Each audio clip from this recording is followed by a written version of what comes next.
What's up, ladies and gentlemen? Welcome to episode. I forgot to ask Evan what episode we're on right now. 70. I was going to say 74. I don't know why I hedged. Thank you for joining us Saturday night. I got a whole bunch of people here. We're going to go down the list real quick because we have a lot of stuff to talk about. We're going to start with Evan, of course. Evan, how you doing tonight? Doing all right. Then we got Sean, RGT85. What's going on, man? Yo, what's up? OJ's here from Player Essence. How's it going, man? I like Smash Brothers. Yes, I've gathered that. We got Nate, Direct Feed Games, joining us again. Wanted to join specifically about the Sony crossplay stuff, so I figure we'd have him in for that because that'd be fun. What's going on? Not too much. Cool. And then we got Kofi at the center of the Spider-Man controversy. So I figure we gotta have him back on for this because I heard nothing of that this week. I have no idea why he's on this week. It's been a crazy week, but just glad to be back on the SpawnCast. Glad to talk with you guys. And then we got Max. Max returns. How's it going, Max? Good to be back. It was fun playing in waterfalls and stuff last week, but here I am back on the grind. Yeah, you're busy being in nature last week. It was fun. Nature. It was fun. I got lost in a cave. It was great. Okay, yeah, that's good. Okay, cool. So we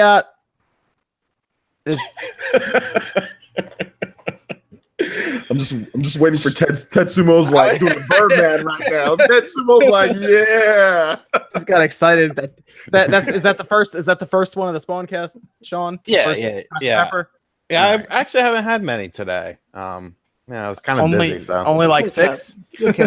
probably like 4 or 5 actually. Whoa, my God! Wow, Yeah. that's actually Not going into withdrawal or anything? not too bad. Not too bad. That was diet, right?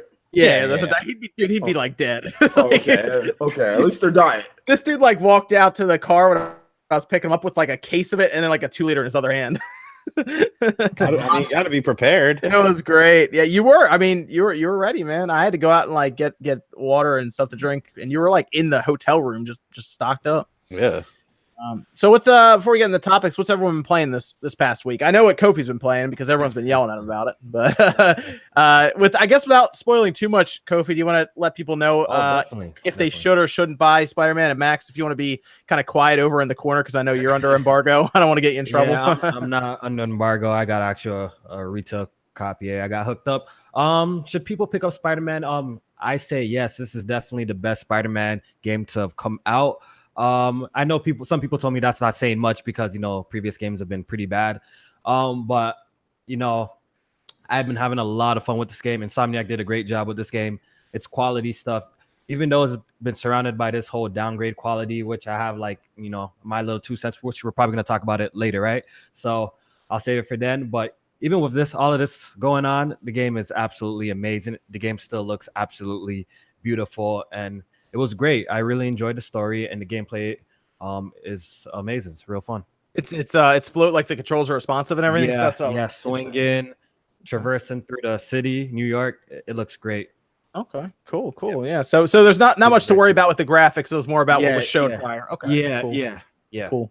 We'll go into that then. Are there a lot of side missions? Because we heard like 20 hours to complete. I was curious if there was like stuff outside of that. There's side quests. There's like trials in the open world. There's random crime happening in the city which you get to stop. There's a lot of collectibles. There's a lot of things to do like after you actually complete the main story as well. So does it give you that? Did it give you that same feel that like I don't know if you played like back in the day Spider-Man 2 that's still my favorite Spider-Man game. Did it give you kind of that same feeling? Definitely better. I felt like it was better. By the time I finished the game, I was truly impressed with it. I was truly impressed with the game. Okay. Yeah, I mean, I'm buying that on Friday. Absolutely. I was trying to find the PS4 Pro, but I couldn't find it. So maybe I'll walk into a GameStop and they'll just have it there and I'll pick it up because I have to give Evan a Pro. And this one with liquid metal, by the way, Evan, is like silent. So you'll have that one to deal with in like 4 months when you got to reclean it. I'm going to look for one. It was going to be that or I don't know if they do a special edition for Days Gone or Last of Us, but I guess it'd be that. Okay, cool. What's everyone? Is that you playing anything else, Kofi? I know you're loading up Master Chief Collection and your TV thought your Xbox was a Blu-ray player. Master Chief Collection. I've been playing that a little bit. I started my Halo 4 Legendary playthrough because that downloaded first. I already obviously beat it, but I was just playing through it again. I'm really impressed with it. Microsoft did a great job with the update. The game looks great. Halo 4 actually looks like a next generation game. Surprisingly, the HDR looks cool. Halo 2 looks great. The little bit of the campaign that I played, and yeah, that and Spider-Man and Octopath are the only games that I've been playing of recent. Cool. And Dragon Ball Fighters. Dragon Ball. Yeah. Oh yeah. I've been playing a lot of Master Chief. We got to get Max in on that. Some Master Chief Collection. And Sean, it's on Game Pass. Sean, you got to download that. I'll get it. I'll get it tonight. Yeah, it's like a 70 gig download. I think is what it took. Awesome. So it's a longer download. Yeah, it took a couple hours, but I mean, it had everything there, so it just switched between them, and it looks really good. And the patch, it only took them 4 years to complete the patch, but That's finally good. done. That's almost the time it would take to make an entirely new Halo. But hey, here we I remember when it first came out back in 2014. I got it and it wasn't working, and I was like, they'll probably fix it. And here I am now, 2018, and it's finally fixed. Like, it works great. So I just have a little bit of patience, John. I know, right? It works great though, and they're turning it into like a games as a service thing. So apparently they're going to keep updating as they go. So it's going to be a continuous thing. But what's everyone else been playing? What about you, Sean? What have you been doing? Oh man, I started playing The Messenger. I like it. I think it's very good to great. I don't think it's as good as a lot of people made it out to be, though. I think it's amazing. What don't you like about it? I'm not a huge fan of that jump slash mechanic. Really, honestly. you don't like the air jump? Really? No. I don't like how it sort of feels shoehorned in at times. I felt like there was a couple instances where like there's a save point, and then right after the save point, there's like just a stupid. There's like it's like a save point, and then you have to go to like a different area, and then there's like just a stupid jump that you would never think to make, so you instantly die, and it's kind of like, oh well, that's kind of cheap and bullshitty. I do like the game. I finally have gotten to the point of where it opens up into the different style of game after you beat the demon boss or whatever in the underworld. I do like that part. I actually like that probably more so than the first half of the game. I think it's a fantastic game. I just don't, like all the 10s out of 10s and shit. I'm like, I probably wouldn't have given it a 10. See, I finished the game. I really liked it. I think you're probably about 30% of the way through the game. Well, I've gotten to the point where it switches to Metroidvania. Spoilers. Yeah, you start collecting all those notes, right? Yeah. Yeah, it's a bit longer doing all that. And then I randomly bought this weird game called Fanturok on the Switch. It was a $5 horror game, and it actually surprised the hell out of me, like presentation wise and stuff. It's actually really good. I threw up a video on the channel this afternoon about it. What else? More Monster Hunter. Still playing Monster Hunter. Really enjoy that. I got that Megaton Rainfall game. No, that's not good. I saw your video about it. It said don't play it. Yeah, don't. It probably is a lot better on the PS4. It's probably a lot better with virtual reality. The Switch version just isn't good. It's just I don't know. It's just not good. Just watch the video. You'll clearly see what the problems are. And then random Fortnite every now and then. I guess Fortnite. Okay. Yeah. Oh, and yeah, that's pretty much it. Okay. What about OJ? What you been up to, man? Just getting back into the swing of things with Smash Brothers because Ultimate's coming, so a lot of guys really wanted to play Smash, so we played that today for about a good 3 hours. That was fun. So just doing that, sharpening up my Sheik. And I got Wasteland, but I can't talk about Wasteland 2.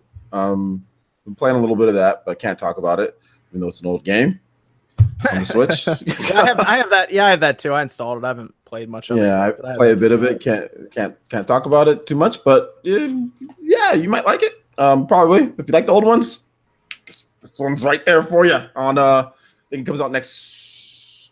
It's not out for a while. Yeah, it's like 2 weeks from now. Yeah, a couple weeks. So there's that. I've been playing a bit of that. Doing a little. I mean, haven't played as much as Dead Cells, but trying to get like I think I'm done with rogue games, guys. I'm not sure if I can ever. I think I've had enough of this rogue stuff. But I feel that. I'm just. It's just so frustrating with these rogue games when you don't have as much time to play games. But whatever. But I like Dead Cells. It's good. And I've got into more of the demo for Valkyria Chronicles. Almost. I'm on the Xbox One X. I have both demos on the Switch too, but yeah, trying to look at and compare and contrast. Oh, you're gonna want to talk to Max then. Yeah, they're both whatever engine this, because I know it's some type of custom engine. It's really whatever they're running. It's really good because the Switch version is really good and the Xbox One X version. Max is actually reviewing that game. Yeah, right now. I'm nearly beaten it now. It's fun. I'm not sure you're under embargo, aren't you? I am, but I'm allowed to talk about everything up to chapter 4. There's a whole lot of embargo in this podcast. I'm realizing. Embargo. Yeah, we take those.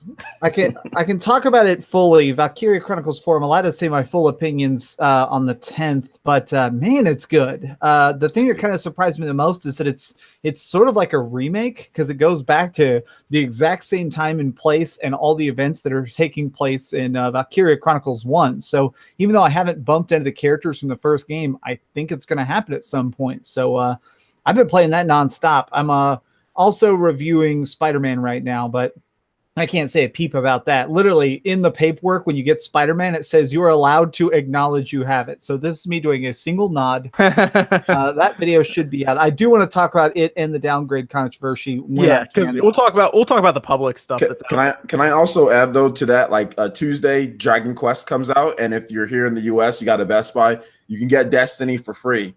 So if you're picking up Dragon Quest, make sure you ask for your Destiny 2. Destiny 2 for free. You should just go pick it up somewhere else then. If you don't have, if you have PS Plus, it's on PS Plus. I'm just saying Destiny 2 is free. That's an obligation right there, man. And if you're picking up Spider-Man, or if you're picking up Dragon Quest, you can get Destiny 2 for free. And it might just, you put it on your shelf. For me, it's gonna be one of those shelf things. We just it's on your shelf there. So they're just handing them out. Oh man, it was $6 at Best Buy, and I was like, nah. This is so fun. This is so funny. They're trying to just hand it out now. And now it's free. So so pick it up. Just don't forget. Why not? Just get it. You can give it to somebody who doesn't have money. I'm just messing around because I'm playing the DLC that's out on the 4th, I think. Right. Yeah. I'm just saying, you might as well just pick it up. If you're gonna get something anyway, you might as well just ask for your free copy. If you don't ask for it, they're not gonna give you it. You know what I'm saying? So make sure you do. It's a bad game though, but you know what? It can hold up the edge of your desk really nicely. A coaster. Yeah. I put my Red Bull on my copy of Destiny. Cersei Julius says sub Spawn and SpawnCast fan. I think Sony's current arrogant crossplay stance come back to bite them next generation. What do you think? I think Cersei Julius. We're actually going to talk about that a bit in the Sony crossplay section, but that is actually, I have a feeling, a topic that a lot of people are going to be covering with that for the arrogance there after. It kind of exploded online over the past, I'd say 18 hours or so. But let's see. So what's Nate, what have you been playing, man? Oh god, I've been playing Snk Heroines on the Switch. Oh yeah, I forgot to download that. Shit. You still got 7 days to review it. I'm done, but yeah. Yeah, I actually can't really talk about it, but yeah, the single player won't take you too long. And I've been playing Hyper Light Drifter for Switch as well. So, nice. I played that. I think I played that on Steam because I think I played it on my laptop back in the day. That's a good game. Yeah, I've been enjoying it. This is the first time I've ever played it, so I've been rocking in handheld mode and just kind of sitting back, play it, little bits and pieces here and there. Yeah, I like that. I like the game a lot actually. On Steam, it's been out for a bit. I think I'm trying to think of how old that game is. But I know this has what is it supposed to be, their special edition one or something? It's something that they added to it to try to make it a bit more, I guess, unique to the Switch. Yeah, I think it has some Nintendo exclusive outfit or something for the main character, but it's not like a Nintendo themed outfit or anything. It's just whatever. Okay. If the portability aspect of the game isn't appealing to you, then it doesn't really offer anything that you can't get elsewhere. Yeah, visually it's probably not going to be like a downgrade or upgrade either way going between that and PS4 or anything else. So I guess if you're going to use the portability out of it, I guess buy it on the Switch, or I guess if you have a GP win, you're good. But yeah.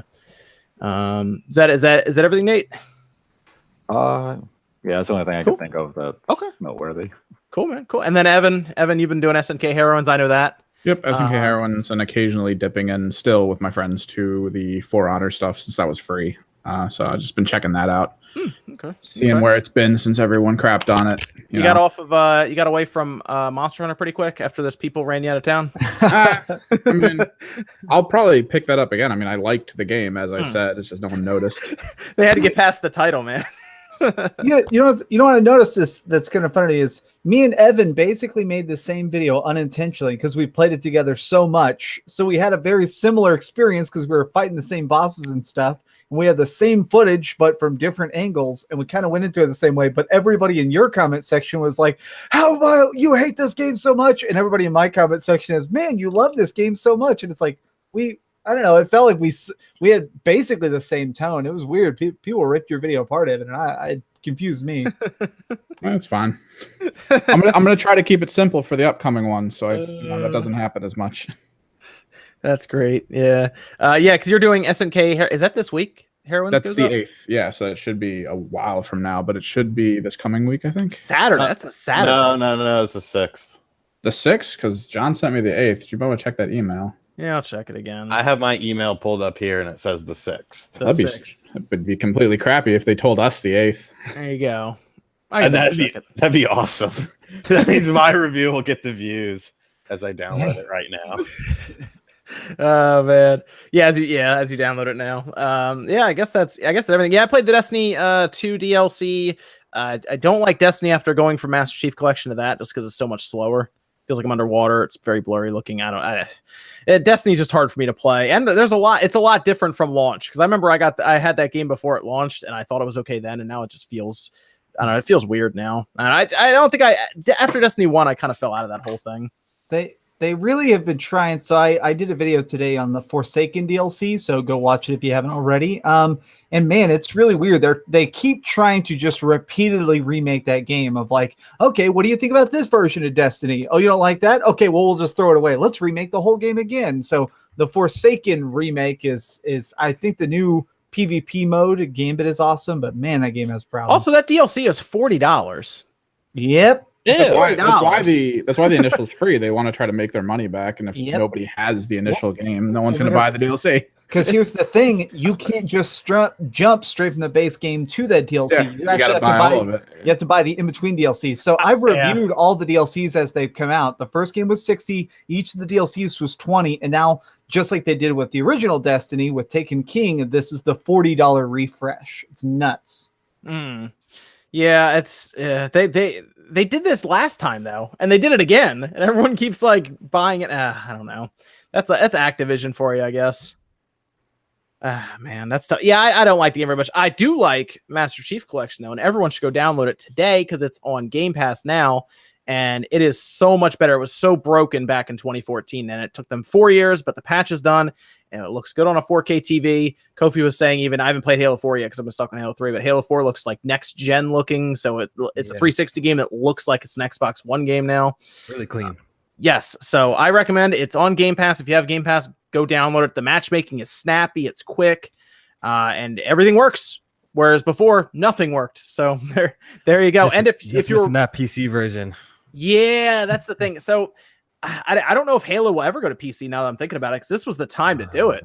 I know that's what made me so depressed that I went out to get an X, because I thought they were gonna bring Master Chief Collection to PC. I was convinced. We all know the situation that happened with El Dorado or whatever it's called, Halo Online. Yeah, that blew up. It was crazy. Microsoft, had to take it down, legal reasons, right? They came out, made a statement, said, "Don't worry, guys, classic Halo's coming." They said that they're gonna show PC gamers some love, and I think they will with Halo Infinite. But I felt like we missed. This was a chance to get Master Chief Collection on the PC. The 4K patch, online working now. They kind of changed up the menus. It's kind of like they rebranded the game or redid the game all over again. So they're also putting in Game Pass. So why no Xbox Play Anywhere? This was the perfect time. So maybe it was like because it was so broken originally, maybe it legitimately took them this long to do it, and they were like, how long is it going to take us to get it over to PC? No, but when they talk about the Windows 10 integration, they make it seem like moving games around so easily. Don't you remember like articles like that? They're like, we ported this game over in a couple of days, or so I think something is going up with that. I got my tinfoil hat. I don't know what they're planning. We'll see with Halo Infinite. On the Microsoft page, it says it's coming to Play Anywhere. It does say Play Anywhere. Maybe that's the Halo that we'll get. It seems like Microsoft likes to test their engines a little bit like they did with Forza Apex. Then they brought the other Forza games over. We know that they brought Forge to the Windows 10, so maybe Halo Infinite will be the next game to hit PC finally. So I mean, Halo's like the last thing really left for the Xbox that's like exclusive to the console. Maybe they're like terrified to do. I don't. Yeah. I mean, really, Halo's strong enough for me to buy an Xbox just for Halo. That's what I did. For me, if I got to play Halo, okay, I guess I'm buying an Xbox. Yeah. So, I mean, that's where that has that selling power, I think, still. Even though Halo fell off a bit, I still think it's strong enough to where if they announce new Halo, people are going to buy an Xbox for Halo.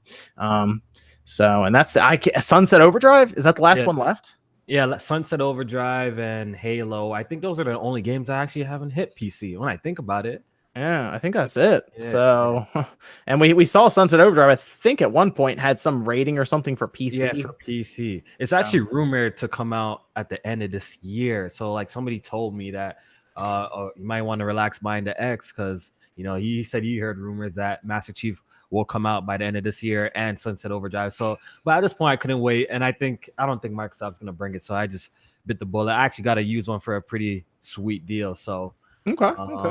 I'm just gonna hold it down, and who knows? Maybe I'll just give it away at some point if they do. So use X first. Yeah. Pretty sweet. Yeah. How sweet was the deal? I live in Canada, so X is basically after taxes $700 here in Toronto after taxes. It's pretty cheap, right? Oh man, I got it for like $380. Okay, OJ's about to throw around his deal. How much? I'm just saying there are some people who got it for $200 United States. Was that me? Oh, that was okay.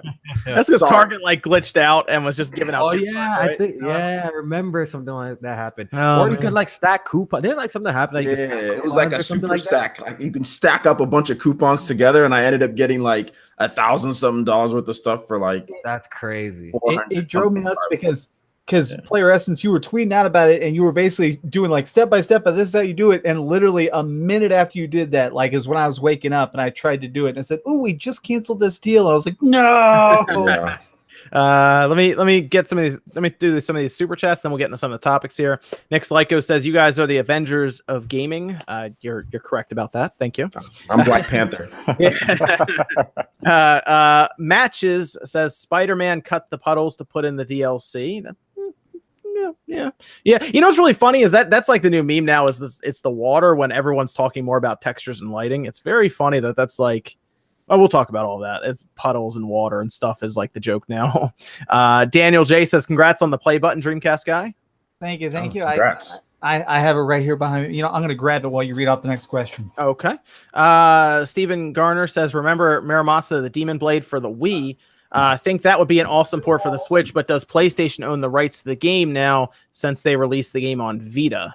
I don't think they do. No, they don't. Yeah, I don't think so. I think that's who's that?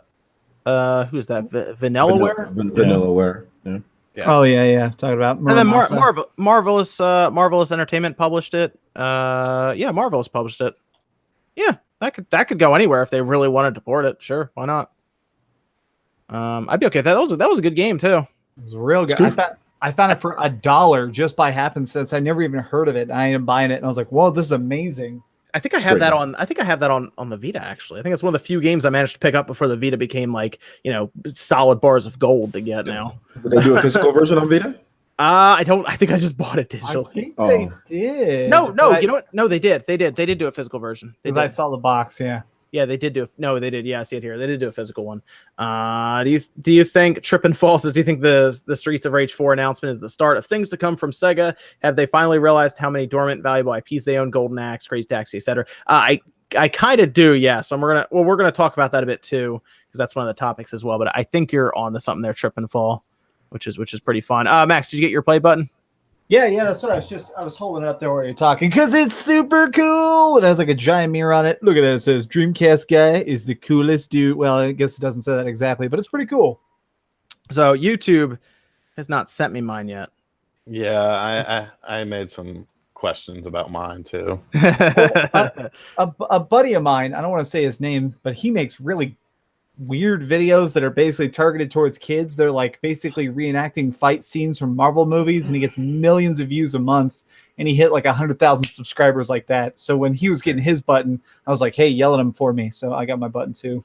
Okay. So I might have said at one point that I'm going to hit it with a hammer, and I thought that might be why I didn't get it yet, but we'll see. Bud Senior says nobody is still not talking about Blade Strangers. I'm gonna keep mentioning that game till it finally gets some buzz. We talked about it last week, right? Then you guys were talking about it last week, and Sean, you did a whole video on it. Yeah, I reviewed the damn thing. Yeah, last week we were just under embargo, so we couldn't talk about it. Oh yeah, we were under embargo last week, and Monster Hunter. Come to think of it, Yeah, Evan's getting those PTSD flashbacks now with Monster Hunter being. Blade Strangers kicks ass, man. It's super fun. Really good game. I'm interested to see how the SNK game sort of compares to it. Because it definitely to me felt like an older SNK fighter, a little bit more methodical, a little bit slower than like a Capcom fighter, unless you play with Isaac. Because Isaac is actually like a very sort of fast character. I wouldn't say he feels out of place, but he definitely feels very different than a lot of the other characters in Blade Strangers. Yeah, Blade Strangers is awesome. I did a video on it. Let's go into some of these topics. We have some more super chats here. Jake HDF Liquid Metal on the Switch. Liquid Metal uses a lot of aluminum, and it's mobile and usually vertical. So I'm a little concerned about putting Liquid Metal on there since it would actually eat away at the aluminum and probably get onto the chip, which isn't a good idea. I'll look into it further though to see if I can do it. Daniel J, should I get an Xbox One X now or just wait till Project Scarlett comes out later? You could probably get an Xbox One X now because I have a feeling that they are going to make all Xboxes become part of the Scarlett family. Just a little tip there. I think that will happen. But the X is a good system. I like it a lot. It's actually the best built system that's ever come out, like ever. So it's you at least know you're getting quality with it. People are saying stream is dead, but it still says live. Stream is dead, but it still says live. No, you might have to refresh it, maybe. Well, no, tons of people are saying dead. Yeah, they're saying there's a bunch of lag. You have to refresh it because it's live on my end here. I'm looking at it right now. Yeah. Okay. I'm saying it's back. Okay. All right, the chat just lost its mind. I think that was just a chat. I think that was YouTube. I think YouTube hiccuped, and so it said we were down for a second. So it's ready for coming back. Oh, okay. Okay. All right then. That's good. I wonder if that'll mean that we'll have like two different videos like separated for it. Right. It's a possibility. We'll see. Oh, okay. No, it was a YouTube hiccup.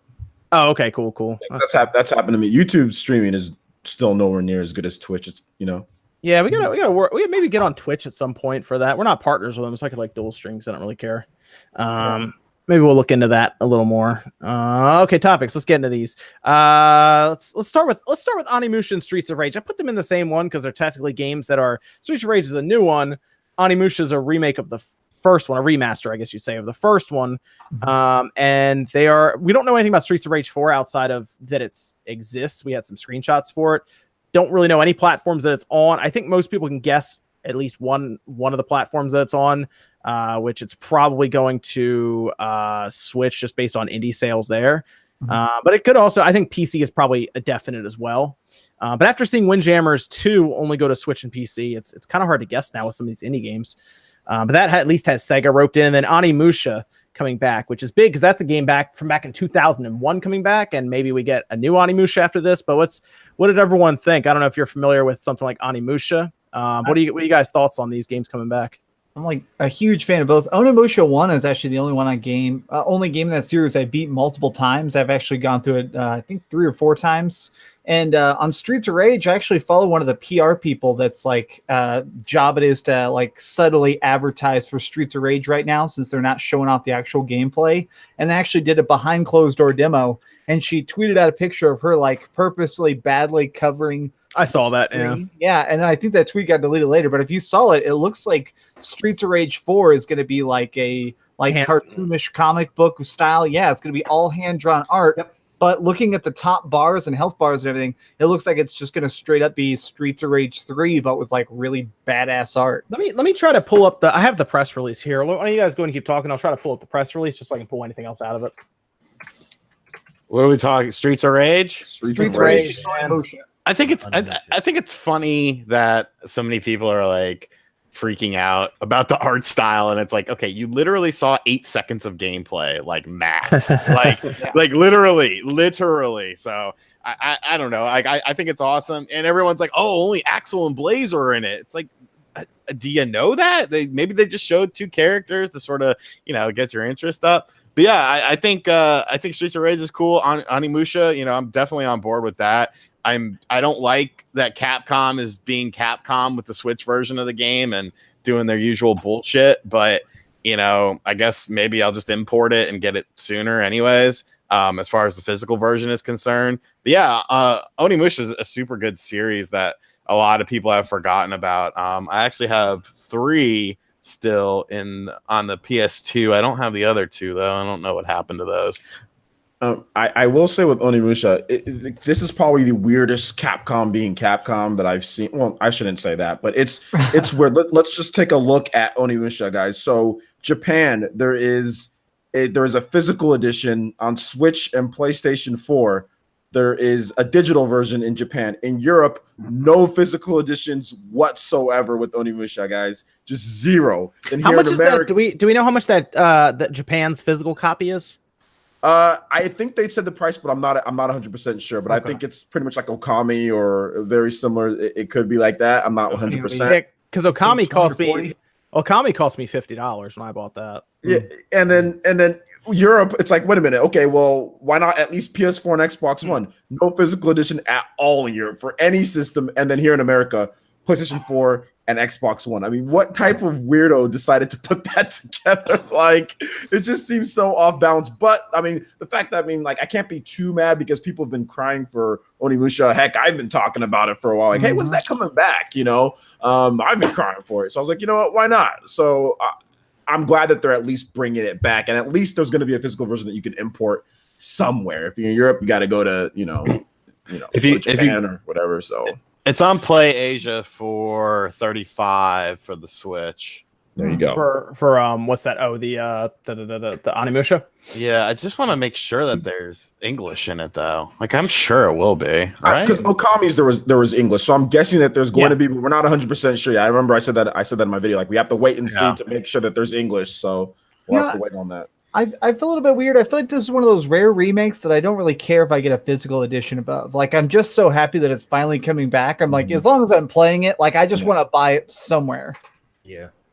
Yeah, I played on Onimusha. I played the first one. I believe the first one was actually the best one out of the 3. So they got a little weird afterwards, but if you were okay with weird, it was fine. The first one was fire. I remember playing that on the OG Xbox. As for Streets of Rage, I'm a young lad, so I don't have much experience in that with that franchise personally, but I did play on Onimusha, and I'm glad it's coming back. I see that Capcom is on a little bit of a roll lately, with Monster Hunter Worlds. That's great. They got Onimusha back. Resident Evil 2 remake looks fantastic. Oh yeah. So it seems like they're hitting their stride lately. Maybe they're finally listening to the consumers out here, and maybe this game needs to do well so they can fund a real next Onimusha to come out in the future. Because I'm pretty sure if this game completely bombs, they're probably gonna be like, nah, we're not bringing another one out. Or what do you guys think about that? The weird thing is Onimusha has been so many things. I actually own every Onimusha game, including Onimusha Tactics, which is 100% a ripoff of Final Fantasy Tactics. It's terrible. They also did their own version of Super Smash Brothers, where you actually play as all the different heroes in Onimusha, and it's literally a 2D brawler. So I feel like Capcom just kept messing with it until eventually they destroyed the series. So I'm hoping they come back and just drop this one and it sells, and then they just jump straight to doing Onimusha 5. Yeah. Okay. Hopefully we get a sequel. OJ, British Let's Plays in the super chat, I think, was mentioning that in Europe it's the same for Mega Man, Resident Evil Revelations, and more from Capcom. Kind of Nintendo publishing there. Nintendo's publishing Onimusha. Said same with Dark Souls. That's Nintendo publishing here. OJ in Europe, that's the same for Mega Man, Resident Evil Revelations, and more from Capcom. I think it just means the physical. Gotcha. Yeah. Okay. Got it. Brooks, Kofi's YouTube. Kofi, do you want to put your YouTube in the chat? I could put it in the chat. Yeah. And do you have Streamlabs? I don't know if you have Streamlabs set up here right now.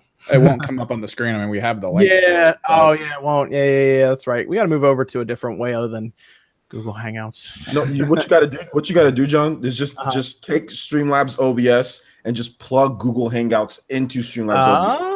Oh, That's how I do my podcast, or my podcast that I did with Jordan. Just do that. You can still have your super chats. You can still have Streamlabs, and it'll be able to pop up to where you can do custom stuff. So just do that. it's I don't fancy. know if it will let me post a link, so I just posted in the chat. Oh, where In the are you in description the right chat? I'll make you a mod in the chat. Okay, let me say something. Or someone will catch you and make you a mod. We'll make that work. Cool. Oh, you know what? I did pull up the there he is. I see him. You got him. You got him? You got him? Yep. Make moderator. Oh, I can't make. Even though I'm a moderator, I can't knight him. Add moderator. There we go. All right, he's in. Here we go. Okay, so I did pull up the press release for Streets of Rage 4. I want people to realize this. I talked about this as well. Lizard Cube is actually doing this in conjunction with .emu and Sega, and they are the ones who did the visuals for Wonder Boy and the Dragon's Trap. Correct. So as they say here in the press release, beautiful graphics, fully hand-drawn and animated by that studio. Classic gameplay with brand new mechanics. What mechanics we're not sure yet. Yep. And then they just say the comeback of the legendary Streets of Rage. Still not a lot of information still. We're still waiting to get more, but of course you can also follow Lizard Cube and .emo and Guard Crush. I'm not sure what they are. They just put a whole list of stuff as well. So it sounds interesting. I also let me see. I thought I pulled that up as well. I also had pulled up the Onimusha press release. Let me see if I can pull that up here because I had that, and I think it has some information about the game as well. Here we go. 16:9. Yeah, widescreen support. I see that. Yep, 16:9. But you can do both 4:3 and 16:9. Easy mode. So they have an easy mode, I guess. Oh, jeez. Yeah. They need to put in the. Did you ever play Ginma Onimusha? You know, they remade it on the Xbox. They made it extra hard. I want to get a Ginma mode in there, man. Analog stick support, so they will be moving it to the analog. Because back then, they were still working towards analog support, and it was a lot of D-pad support still at the time, back in 2001. New soundtrack, brand new soundtrack, and high definition graphics, which more than likely they're going to smooth it out so it looks better on high def. Kind of like what we have with Shenmue, I guess, kind of. Oh, yeah. Is what's going to happen. So, God, no. and then it's pricing $19.99 MSRP. M for mature, January 15th. See, the Japanese version comes out like a full month in advance. Really? It comes out December 20th. Ooh. Oh, wait. Pre-order that right now. We need to figure out if the Switch version has English, because we can just go on the Japanese eShop and download it. Exactly. That's what we still need to figure out. We gotta wait. Interesting. Yeah. Okay. Huh. Yeah, okay. We'll figure that out. We'll see. Do you know One's Justice came out on the Switch already, and it already has all the languages in there, but you can't access them? Yeah. Wow. Everything's they're blocking. I'm not really sure what's going on there, man, because they really knew people were going to do it with that big old huge gap in between. Yeah. I don't know what, and the thing about it is I don't know what their reasoning is for that, because now they're releasing it. I mean, it's right like Red Dead, like right there, you know. So I don't understand. It's weird, but I also think they know it's going to sell no matter what. Somebody was saying that already. It's sold out everywhere in Japan. Like the first second. Like I haven't looked at the numbers myself, but people have been saying that One Justice is just exploding already. It sold about 40,000 copies, about 24,000 on the PlayStation 4, and 24,000 on the Switch and 16,000 on the PlayStation 4. But I don't think they didn't make huge shipments, so that's the reason why it's been selling out, because I don't think there was like a ton of shipments for the game. But it's not bad for that style of game fighting, whatever, in Japan. It's going to do a lot better here in the US. I mean, that the show is it's exploding with popularity, so people are going to buy it, and it's on everything here in the US, so you'll be able to pick it up on whatever system you want. It's a good show. It's a good show. Oh, it's a fantastic show. All right, so let's move on to this Spider-Man Downgrade controversy. This is interesting. This got really, really big to the point where even the developers got involved. Yeah, Insomniac got involved, which was like weird. Okay, that's odd.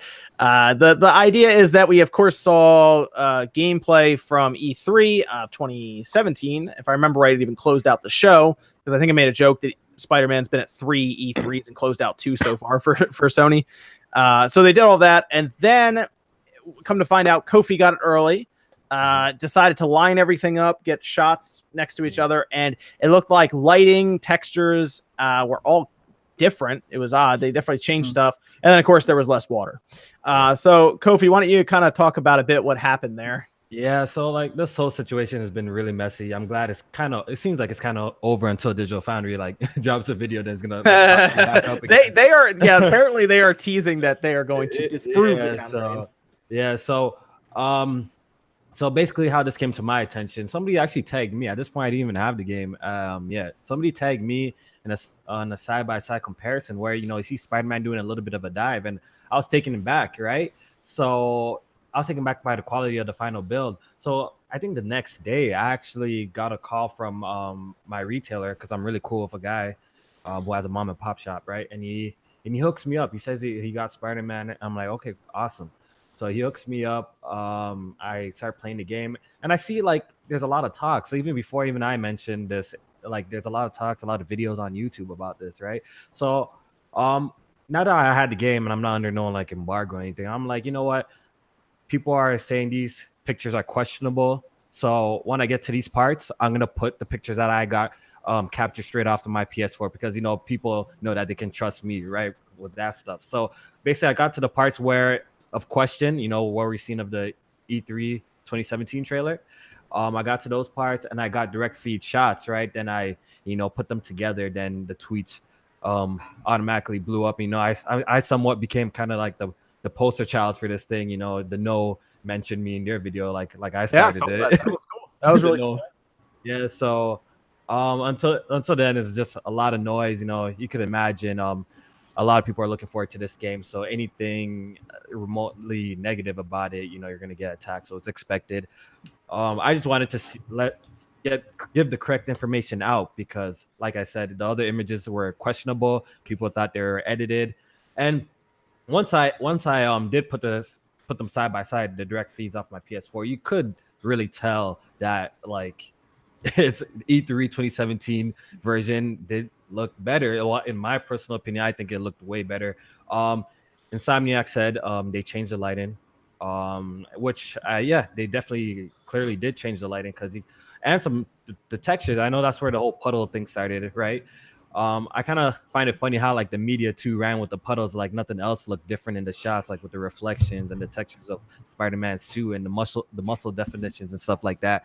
I like how like they kind of swept that under the rug. I thought that was a little bit funny and kind of focused on the puddle, which like I really didn't care about if they moved the puddle or not, because the game definitely does have many other puddles in other areas of the game. Sure. Oh, thank God.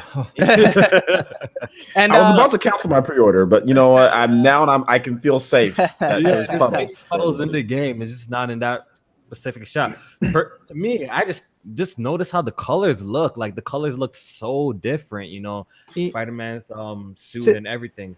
To me, it looks like, and chime in and say how you feel on this, Kofi, but it seems like they changed like rendering or filtering. It feels like there's something that camera filter fluffy. effects.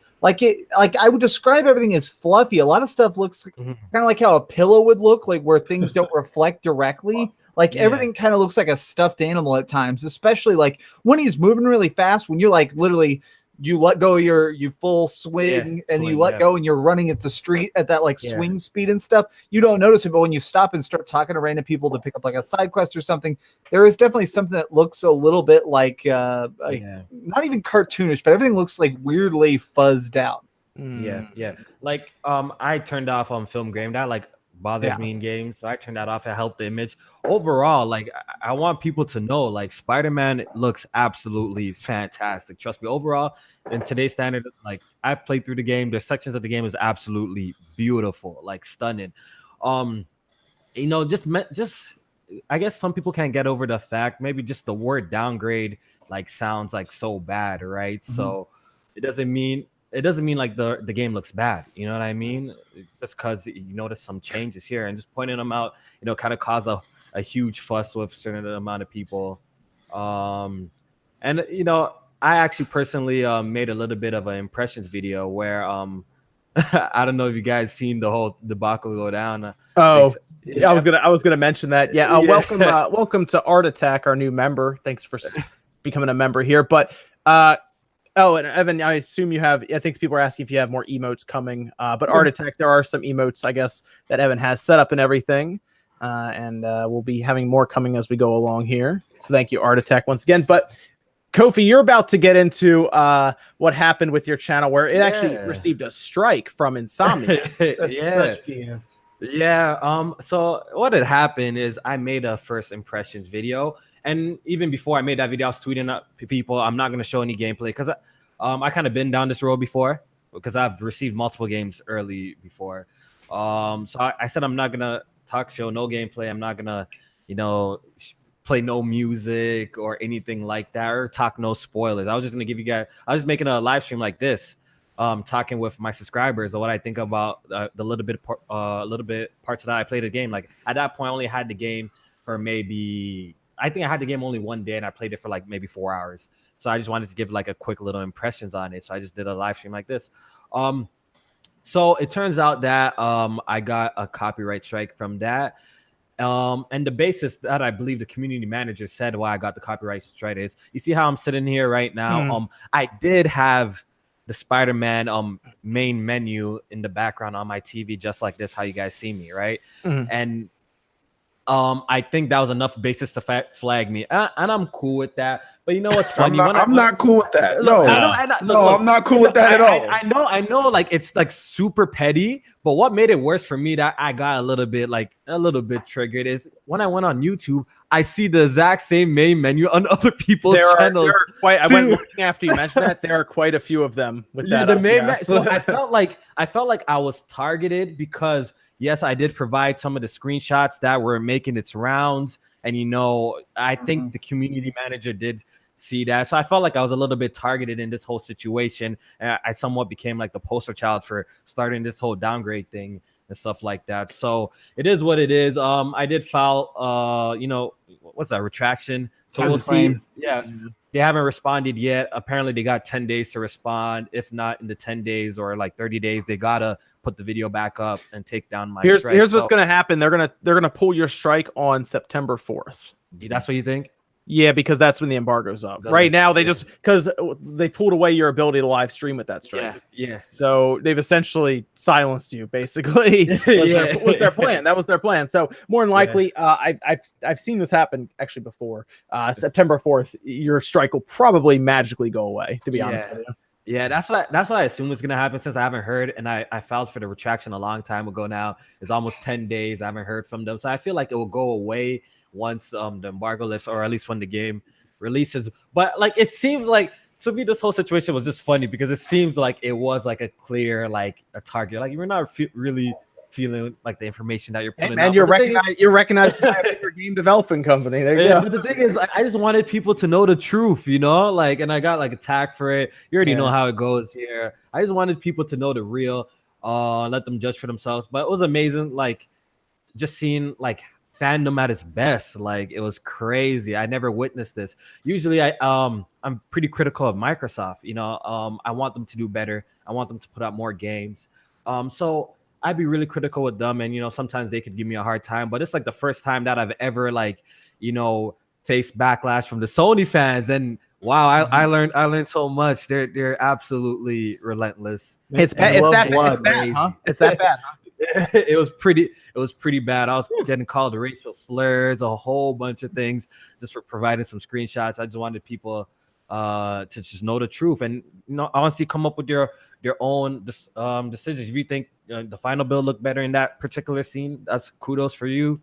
If you think 2017 looks better, kudos for you. So the whole what's weird is the way the media has kind of responded to this too. I've noticed that. Right? Yeah. They kind of flipped it and made it about puddles. That's what's absolutely crazy to me. When there's clearly, when you look at it, it's more than just puddles. But I don't know. It's crazy. I think it's that people don't want to. People don't like to put like Sony and the words graphical downgrade in one sentence. Yeah. Did you see all the people making the photoshopped box art where it's like, oh look, I got my copy of Spider-Man. Oh, what's this on the back? And it said less puddles. And they're like, oh my god. I saw that by was that Nebellion who put that up? I thought that was funny. That was really good. It was very odd to me that a lot of the media outlets were Yeah, that was a big saying surprise. something bad about it. I don't know. Maybe they want it to do really well, so they have a lot of stuff to cover. I don't know. Yeah, I don't know. It was a real surprise how like they kind of flipped it to being about puddles. Like I really didn't see, at least on my timeline, was the puddles were the main conversation. People were just saying like, "Yo, the 2017 build looks so much better," you know. But as soon as it hit the mainstream media, it turned into like puddles, which no one really cares about. I don't give a shit about. I'm pretty sure all you guys don't care about either. So I think it's funny that we still get surprised by like downgrades and shit like that. Like it happens, yeah. It happens all the fuck. I mean, Breath of the Wild when it was first shown to when it released, it was pretty different. Definitely. Watch Dogs, Infamous, the Division, like it's you know the one I forgot about that everyone reminded me of, that Killzone 2 trailer that Sony did. Witcher 3 too. Witcher 3 faced a real big backlash too. Remember it did. The tree, yeah. Remember they zoomed in on the tree because that's the first tree you see, and they literally paused it and they zoomed in on both. Like, this is not the correct asset. What were you saying, Sean? Oh, Sean, I cut Sean off. I'm sorry. It's just so common. Like you would think that people. Most of the time when I see these trailers, I'm not looking for like graphical fidelity. I'm just looking for gameplay because I know that there is a damn good chance that something will end up changing when it comes to the final product. It's always sort of been like that. The trailer's supposed to show you, something that the best assets that the game could be, and more than likely it's running on some high-end PC, or it's just a small chunk of a portion of the game running on the finest piece of hardware that is available. In this case would be the PS4 Pro. Like I don't know. That's why they put those little disclaimers, subject to change and shit like that. Well, even beyond that, most of the time they'll just pre-record something that looks like gameplay, and that's why I'll even wait till I see like an off-screen recording of someone actually playing it. Like, things can change even drastically there. What about OJ? We cut off OJ too. OJ, go ahead, man. My bad. I was just saying. I think one of the issues is that it's so close to launch, and we hadn't seen the actual downgrade yet. I think that was probably one of the biggest things, because everything they showed us, it didn't seem like there's. It looked each time you saw it got better and better, right? Like each E3, I don't know, like 3 E3s ago, and then all of a sudden, right before it comes out, this weirdo from Canada just shows us this lying weirdo from Canada is completely doctoring this footage. I think that's probably the biggest problem that I see. Some people thought that they're lying about it. Usually, like with Legend of Zelda, we saw it, and then they showed us like a Game Awards, and then they just blew it out right there at E3 to where we can see it all. So we had plenty of time to people to say, okay, well, this is how it looked, blah blah blah blah. But this happens like right before the game launches. I think that's the biggest issue where it comes about with this whole downgrade thing. Right. Personally, for me, it's Spider-Man. Whatever, just go play the game. This is obviously like my favorite Spider-Man is Ultimate Spider-Man, and that's not saying much. You know what I'm saying? The crazy thing is, like, throughout this whole thing, like, if you actually follow my tweets and like just read the tweets, I've been saying the game looks amazing. Like throughout this whole time, that goes completely like under the bridge. Like no one's really paying attention because I already know what's the main focus is gonna be. But like I want to stress out, Spider-Man does look pretty damn fantastic. 4K HDR. It looks really good. It looks really good. Let me go through some of these super chats that kind of piled up here. So we were going at it pretty quick there. Riku Key, Streets of Rage 4, Grandia remake, Spyro, Windjammers, and Shenmue. Final Fantasy remake. Oh, Final Fantasy 7 remake. Okay, they hit the asterisk sign instead. The 90s are back with a vengeance. What's next? Chrono Trigger remake. How about Mother Trilogy HD or Super Mario RPG 2? I mean, at this point, I saw Langrisser, get announced. Who knows at this point? I keep saying that, and things keep getting announced that I wouldn't have thought of. So honestly, at this point, it could be anything. I don't know. Is there any thoughts on what you guys think could randomly get announced? Brave Fencer. I'd bet money on the fact that we're going to see Brave Fencer Musashi in the next 100 days. I think we're going to see a Brave Fencer remake of some sort. When you get some Skies of Arcadia in here, that's what I want more. Skies of Arcadia. I think we're going to get it. I 100% think. Okay. Honestly, I actually think I haven't run into them yet, but I actually fully believe that at some point when I'm beating Valkyria Chronicles, I think I'm going to run into the Skies of Arcadia characters because they actually exist canonically in that universe. Dude, that would be insane. So I think that they're going to do that as like a teaser. That's 100% my tinfoil hat theory is that's going to be their way of being like, hey, how do you guys feel about Valkyria Chronicles 4? You said? Yeah, because Valkyria Chronicles 4 takes place at the same time as Valkyria Chronicles 1, and in Valkyria Chronicles 1, they have the full cast of Skies of Arcadia. So I think I'm probably going to run into him. I mean, well, that's what I was thinking, back in 2008 when I was playing the game. I was like, oh, this means Skies of Arcadia is coming back, right? So, I mean, I'm praying and I'm hoping that is true. Skies of Arcadia it's a classic. You can play it today.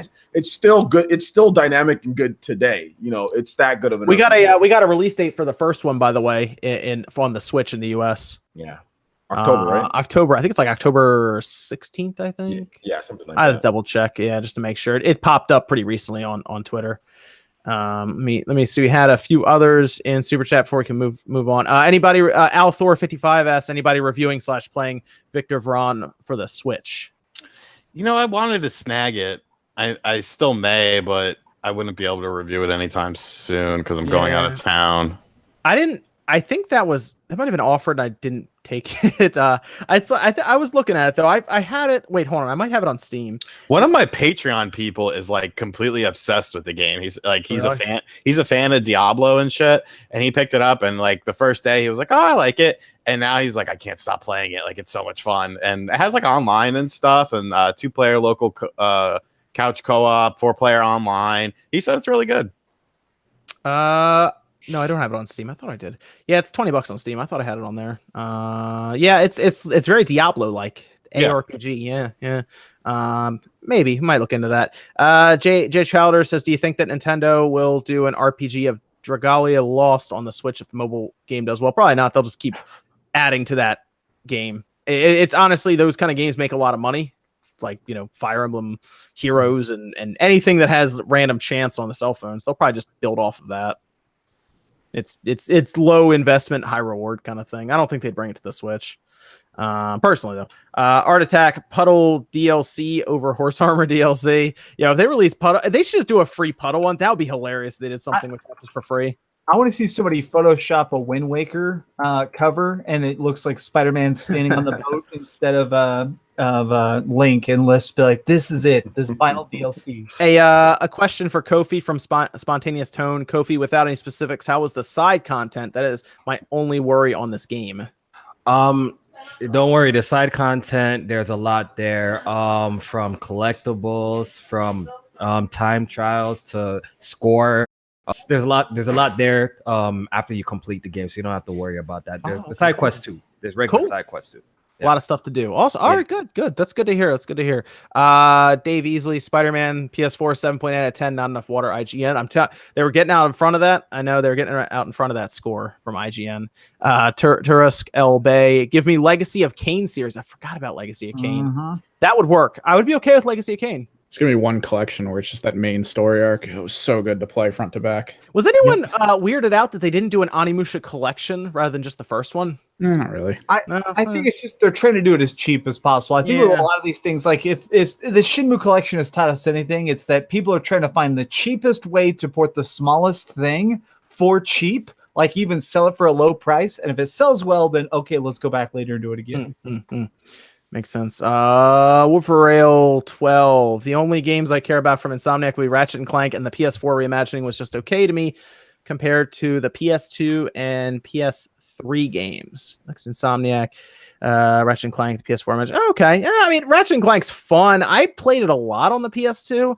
I didn't play it much on the PS4. I loved it on the PS4. Really? Because they brought that one out where it was supposed to be alongside the movie, right? Yeah, the movie was hot garbage. That was one of the few times. Yeah. Who would have thought a video game movie would have been bad? This $5. This is for Brave Fencer Musashi Fan Dream Cast guy. I love this. Hell yeah, man. Hell yeah. Hey, man. I recently went back and played through it again. Man, that game it's a lot funnier as an adult. If you haven't played Brave Fencer again recently, there's a lot of really clever wordplay that as kids we definitely missed. You know what? I did download Ratchet and Clank during that PlayStation Plus thing that they did for it. So I have it on my PS4. Maybe I will. People in the chat are saying, let's check it out. Maybe I'll check it out. I'll give it a chance. Yeah. If it was like back in the day in 2014 during the Master Chief Collection, I could probably finish a level while I'm waiting for matchmaking to complete, but not anymore. So not anymore.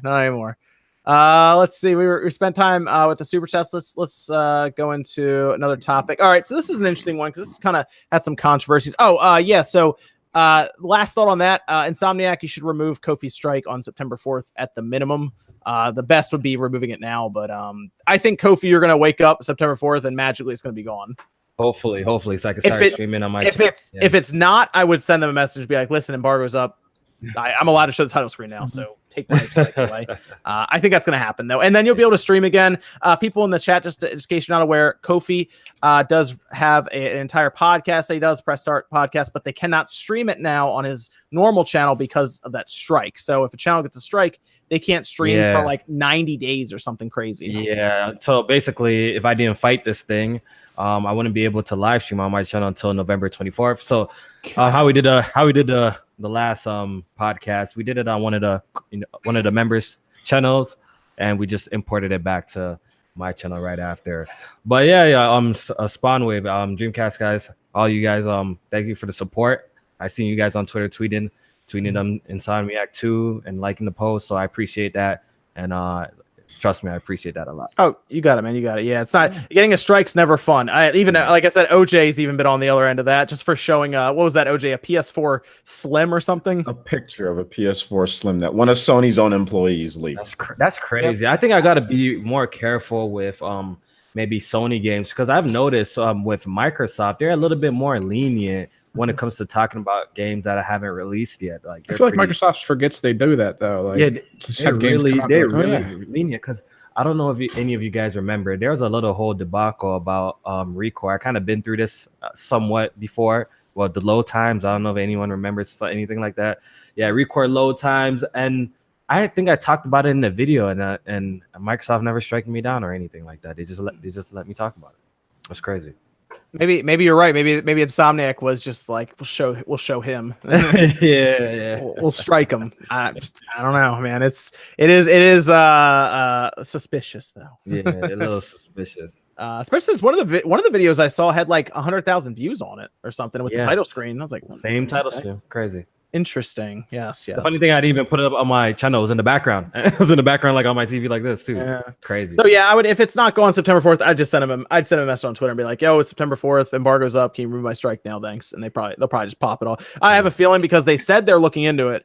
I have a feeling they're just waiting for that, to be honest with you. Because they did say they're looking into it. So hopefully you'll be okay then. You can hopefully stream. What's September 4th? That's Tuesday, and you guys stream on a Thursday, right? Yeah, Thursday. Yeah. Okay, cool. So hopefully they'll have it off then, and you guys can get back to business as usual with the podcast. Oh, perfect. Here's hoping.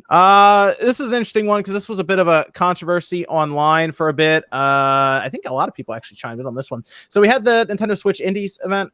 It seemed disappointing for a lot of people because I think they were expecting Mother 3 to be announced there. But we had the Switch Indies event. It took place. We got away from that. They announced some basics. There wasn't anything like groundbreaking. They did show that Into the Breach was announced that day, and it was released that day, and you go pick it up, which was cool because it was from the people who did what was it, FTL and everything. Interesting little strategy RPG roguelike game again. So if you're tired of roguelikes, OJ might not like that one. But I'm tired of roguelikes. they did all of that, and then people kind of went either way. I think there were people who were getting tired of indie games. I know, Max, you had a video on it, which was interesting because of an interesting opinion, and then there were people on the other side as well who are really into indie games and they don't mind. But Max, why don't you explain your side of the equation here? I think my thing is just that I'm mad that I'm in this time period right now, because 2017 was just packed to the gills with great Nintendo games, and 2019 is probably going to be packed to the gills, but I have to wait through 2018. And 2018 has just been really dry, in my opinion. Like, yes, we've gotten some good ports, and yes, we're currently drowning in the ocean of indies whose names are weird, clever things like Untitled Duck Game, which does look good. But I'm just in that spot now where personally, like, I feel like I don't play my Switch. I played my Switch probably 1,000 hours in 2017, and I've probably played it 400 hours, maybe in 2018, and almost all that's been Mario Kart. You know. Okay, I gotta stop you for a second. What is it about this Untitled Goose Game? Oh my gosh, it's so funny. Like, everybody says this game looks amazing, and I look at it and I go, okay, I kind of get it, but why is this? Is this becoming a meme to become a meme? You're a goose. You get to screw with people's lives and steal their cheese and stuff. I mean, what part of that isn't amazing? there's a nice niche of games that few developers really want to try and fit into, which is just games that have no point. And I think that's why stuff like, what is that, the Tokyo Zoo, where you're literally just random animals after the apocalypse wandering around, or what is the other one, the Goat Simulator, where you're just a goat with a rocket butt flying around and summoning the devil. Like, it's going to be the next one of that. It's going to be the next game where you just wander around, and IGN put up 10 minutes of gameplay today. It's hilarious. At one point, he just picks up a sandwich and starts dragging this heavy sandwich along. And while he has a mouthful of sandwich, he press honk. And so it's like, and it's like, oh yeah, I'm buying that. Oh, okay. All right, then. I wonder if Mr. Mosquito would have the same reaction in this day. Oh, I'm sure it would, yeah. Mr. Mosquito had goals, though. Yeah, Wait, Mr. Mosquito sucked, so. Yeah, I did. It was funny, though. I mean, how do we know this Goose game's not going to be bad? Because you're a goose and it's going to be awesome. Have you ever seen a goose steal a man's hat, John? You're going to. Everyone was talking about this Untitled Goose game in my live streams. Like, hey, OJ, Untitled Goose game. I'm like, no. Like, and then they keep on talking about it, though. So I guess I'm going to play it. Yeah, I think a lot of people are going to play it just to play it. But we don't know how much it is yet, do we? It's Untitled. It better be a full price. It better be $6. I want to see how many people are actually going to get in that. Here's the problem with the Direct. Okay. The problem with the Direct was not necessarily, oh, look at all these indie games. It's Jesus Christ. Have you heard of Variety, Nintendo? Like, I don't need to see 4 games in a row that are 2D pixel style games. And it's not that I dislike those games. It's that I want to see a variety of games. When Hover, Revolt of Gamers, which is one of the most interesting, the Jet Set Radio spiritual successor, is announced with the release date for the end of September. Why the hell would you not show that during this showcase? That's a game people will get excited about. That was my biggest problem with it. You know, most of these games looked very similar. They started to bleed together almost, and it's like, where's the variety in this? That was my biggest problem with it. Show some variety. Hover's actually pretty good. I think I played that when it was an alpha. That's actually an all right little game, kind of like Check Grind Radio. Yeah.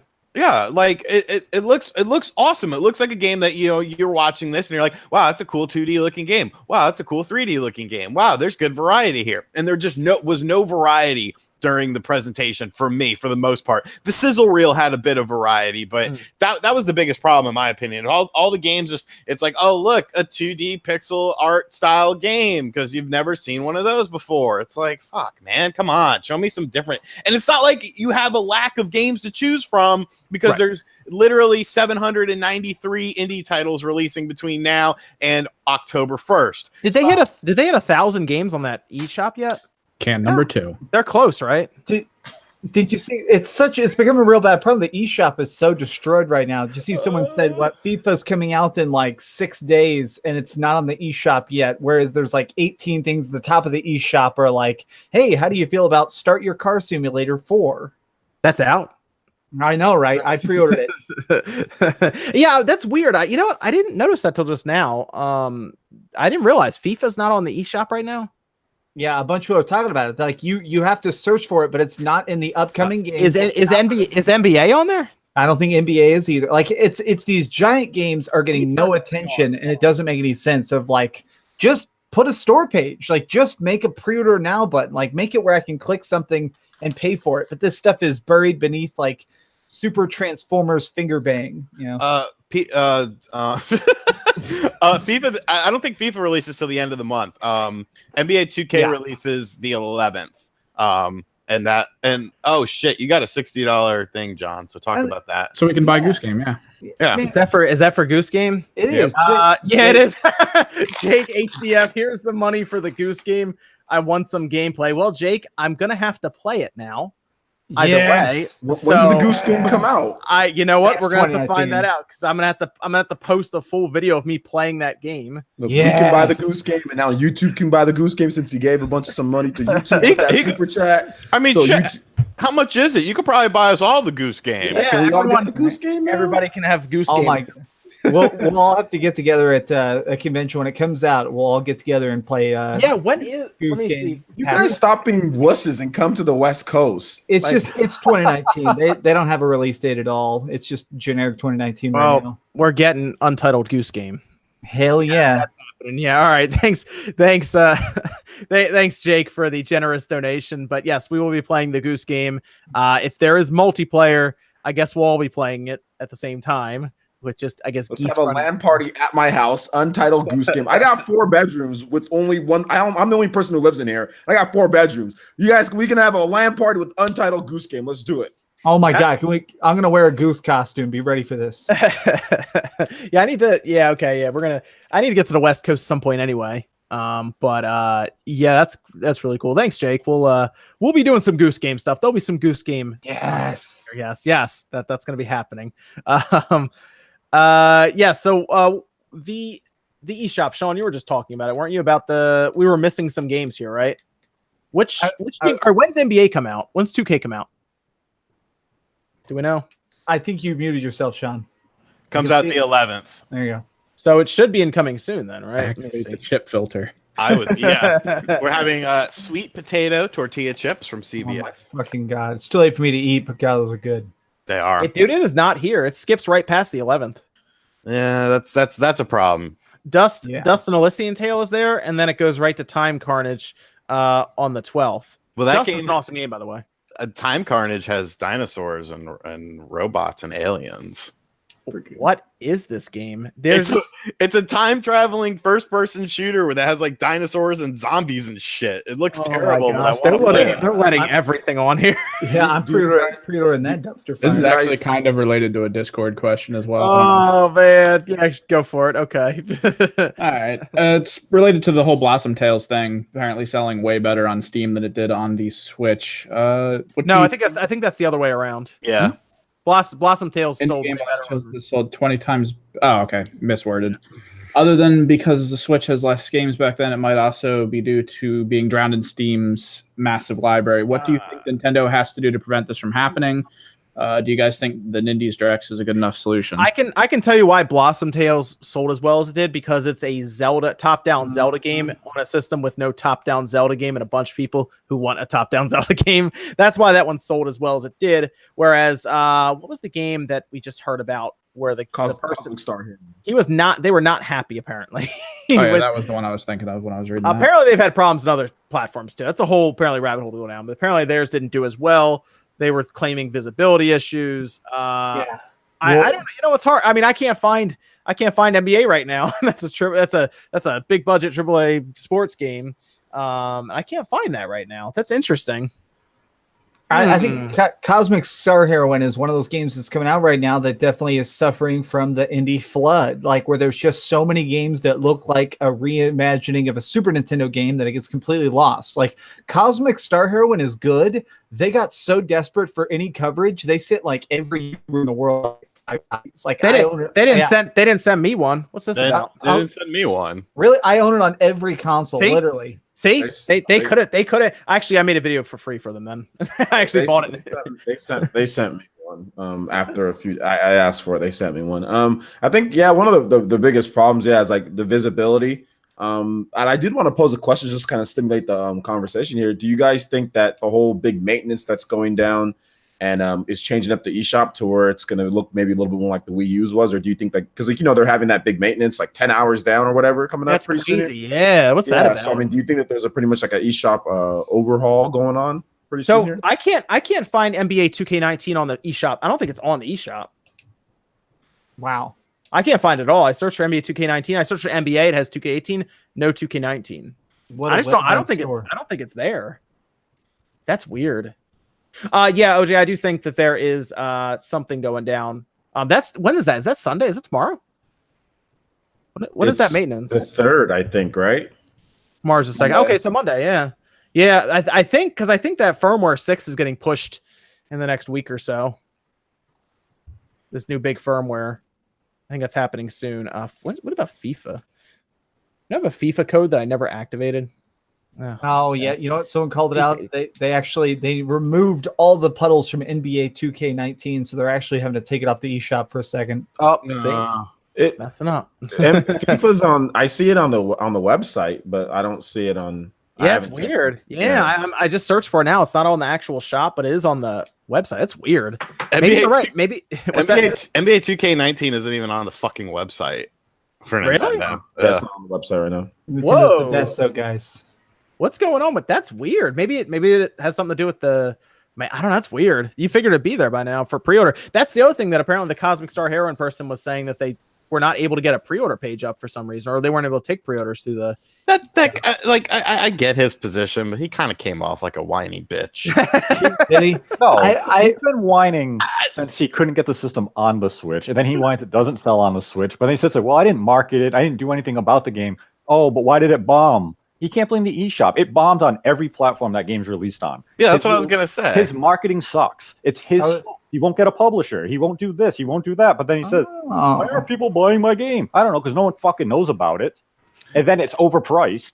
So your Cosmic Star Heroine shit can, you ruin it. You can't. It's actually a pretty good game. I will give him that. It's not a bad game. It is, but yeah, and it's funny that Direct Feed says that, because I think it's one of those things where I heard about his complaints through news articles, and all the articles wrote it up to be much more sympathetic of this lonely game developer who just wanted his passion project to succeed. So it's funny that your interpretation is this guy being like, buy my game.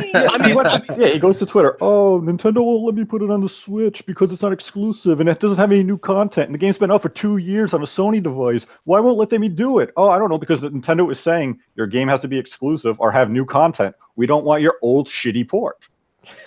I mean, people, definitely a lot of people spun that narrative, but when I actually read what he said, it just came off to me like he was just whining, this is what I don't understand. All right, so this is obviously like a small. Is it a one person thing, or no? Is it's a development team. I'm quite certain.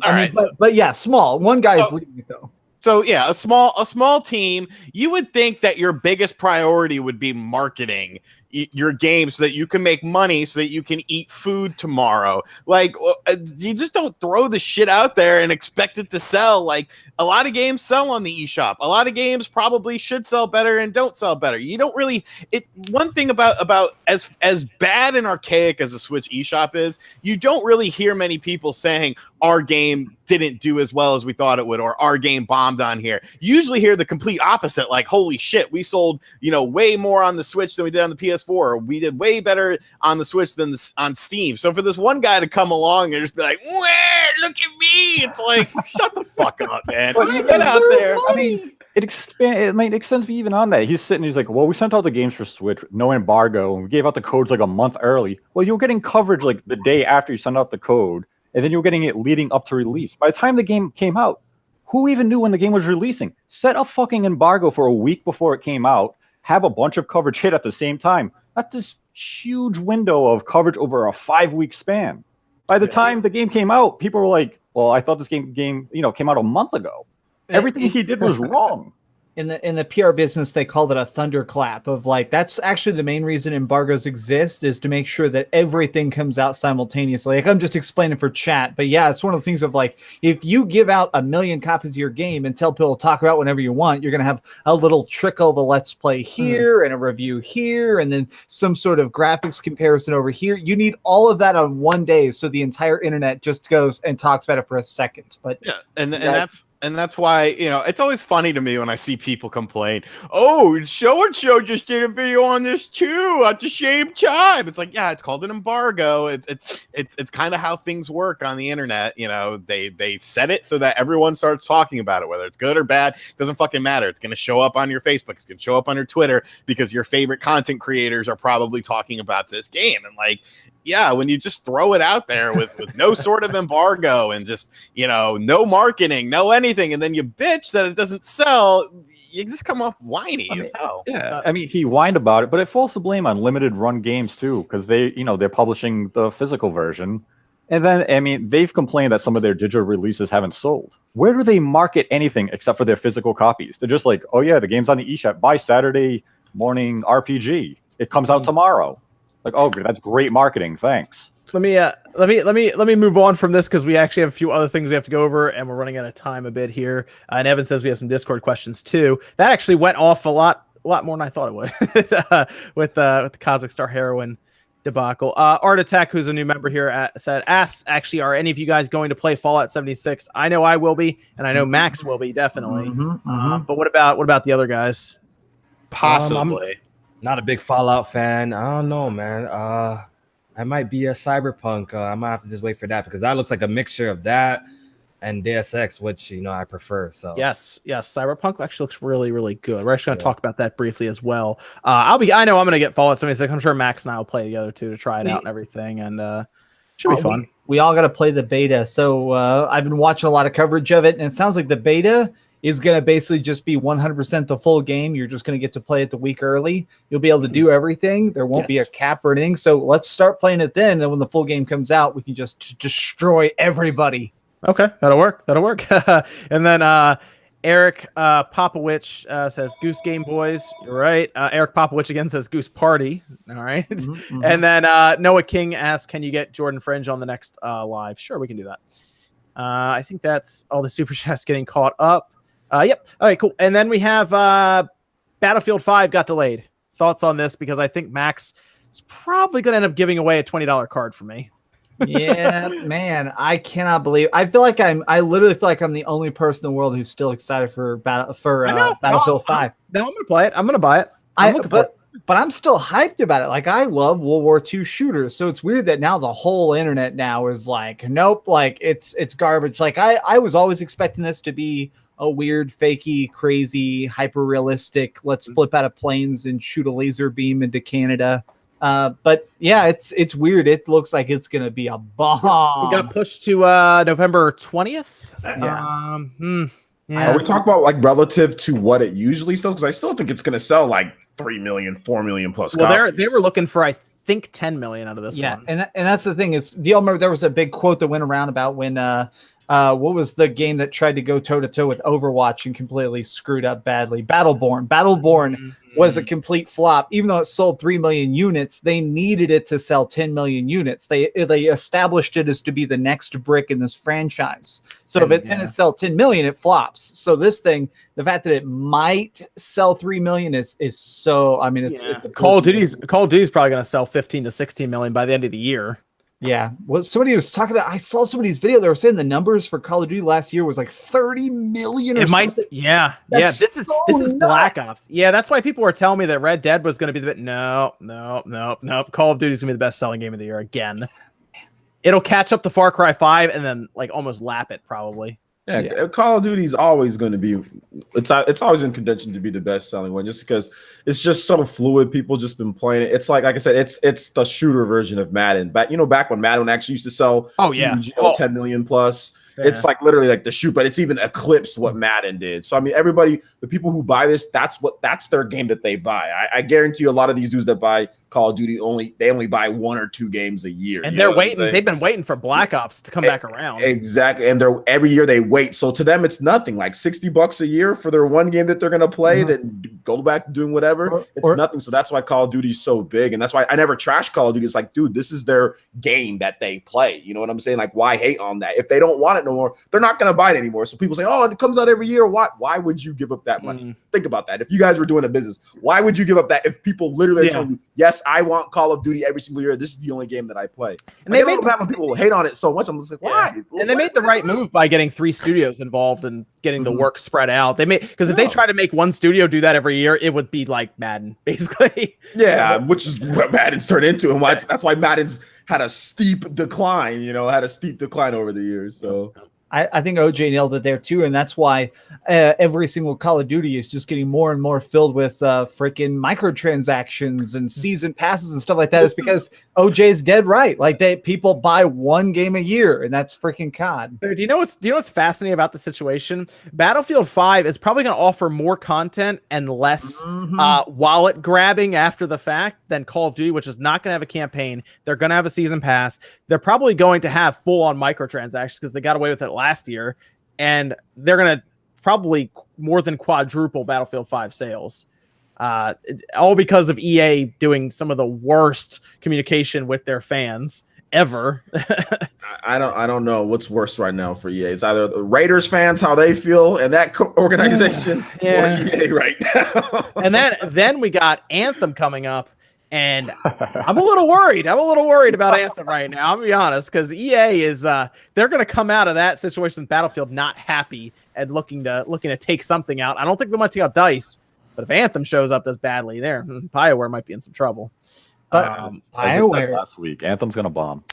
Yeah, they're scared. Have you seen? They've been releasing so many statements during PAX. It's literally the most they've ever talked. That's why I noticed that too. I was like, okay, why do you guys think Anthem's good? Like, I haven't been up to date on Anthem news. Like, why is it gonna flop? What's wrong with it? So because it looks like a boring Destiny. It looks Destiny very generic. Yeah, and it's concerning. It looks like Destiny meets Iron Man, but with no flavor. And that's the problem like everybody has. Is like it looks so flat and like it looks like an alpha. And they keep trying to say that this is like this super polished game to the point at which they had to release an official statement saying, yes, this is an official BioWare game and has all the BioWare magic. And so it's like, well, if you have to say, hey, this is really BioWare, that's a bad sign. BioWare is about to be cut from the EA nipple. They will be dead. No, they're gone. Bye, BioWare. Dude, that's gonna be a dark day when that happens. But Kofi actually talked about this on Twitter a bit. With you're hoping it does well, I assume. Yeah. It's surprising that Dreamcast guy thinks it looks really flat. I don't know, but then again, people make fun of me that I'm a sucker for flying games or games that you can fly in. I actually think it looks somewhat interesting, but you already know EA, they just keep messing up. So I'm just praying to God that they don't completely flop. So I think it's going to be a game that they're having a hard time telling us all about it, because I think there's a lot of stuff to it, and it's going to be one of those games that are going to rely on reviewers, I think, to put it out there. But I don't know. After seeing some of the combat of other games that are like mech games, like we saw Daemon X Machina, and that's so much faster. Anthem, I think they're just trying to flesh out to where there's a lot to it, and they're building a lore. But man, I'm concerned. I don't think it's gonna get lost, but it's coming out on the day with 3 other games too. Okay, Didn't they delay it or? No, that was another game. Are you guys talking about the footage from where? Because they just released like an Anthem game footage, gameplay features, our world, story, and all that, and like everyone's like, "Oh, this looks awesome!" in the comment section. So am I missing something here? No, they released a bunch of stuff this weekend. Yeah, it was this weekend. Yeah, but I'm not up to date on this. My bad, guys. I'm still kind of concerned about that game getting somewhat lost. Not lost, but not doing up. We're talking about EA standards here. EA always lines up with a bunch of money, and they're like, we're gonna sell 15 million copies of this game, and then if it comes back as, remember when Battlefront 2 sold 8 million, and they act like it was the end of the world. Mm-hmm. Like they put it in a press release, and they're like, guys, we only sold 8 million copies of Battlefront 2. This is the worst thing ever, you know. The thing with Anthem, a game like this needs to come out and be clean, have no types of shady practices, or people are gonna rip it apart because it's an EA already. They keep on getting their foot caught in their mouth, and like the whole Colin Kaepernick situation, like it just seems like EA is always under some scrutiny. So they just got to make this a super clean release. Do you think that the Battlefield 5 stuff could spill over on Anthem? No, I mean, just like the bad PR, they're like, oh, here's another EA game. I don't think so, because EA's PR is so tarnished anyways. Like EA has had so much, like just being quite clear, EA has so much bad hype around them anyways. Anytime they come out with a good game, like this year when we got A Way Out, everybody was so shocked of like, oh my God, this is an EA game that has cheap and a lot of passion in it, and it's really fun and completely co-op. Like it's so shocking now. So yeah, I think that Anthem is going to have a totally separate negative rap around it. But I think the big problem is that like they clearly want this to be The Division. They want it to have this diehard fan base that buys 100% of the expansions and have a bunch of YouTubers who just play Anthem all day long. And I just don't think it's going to happen. The world doesn't look deep enough for that.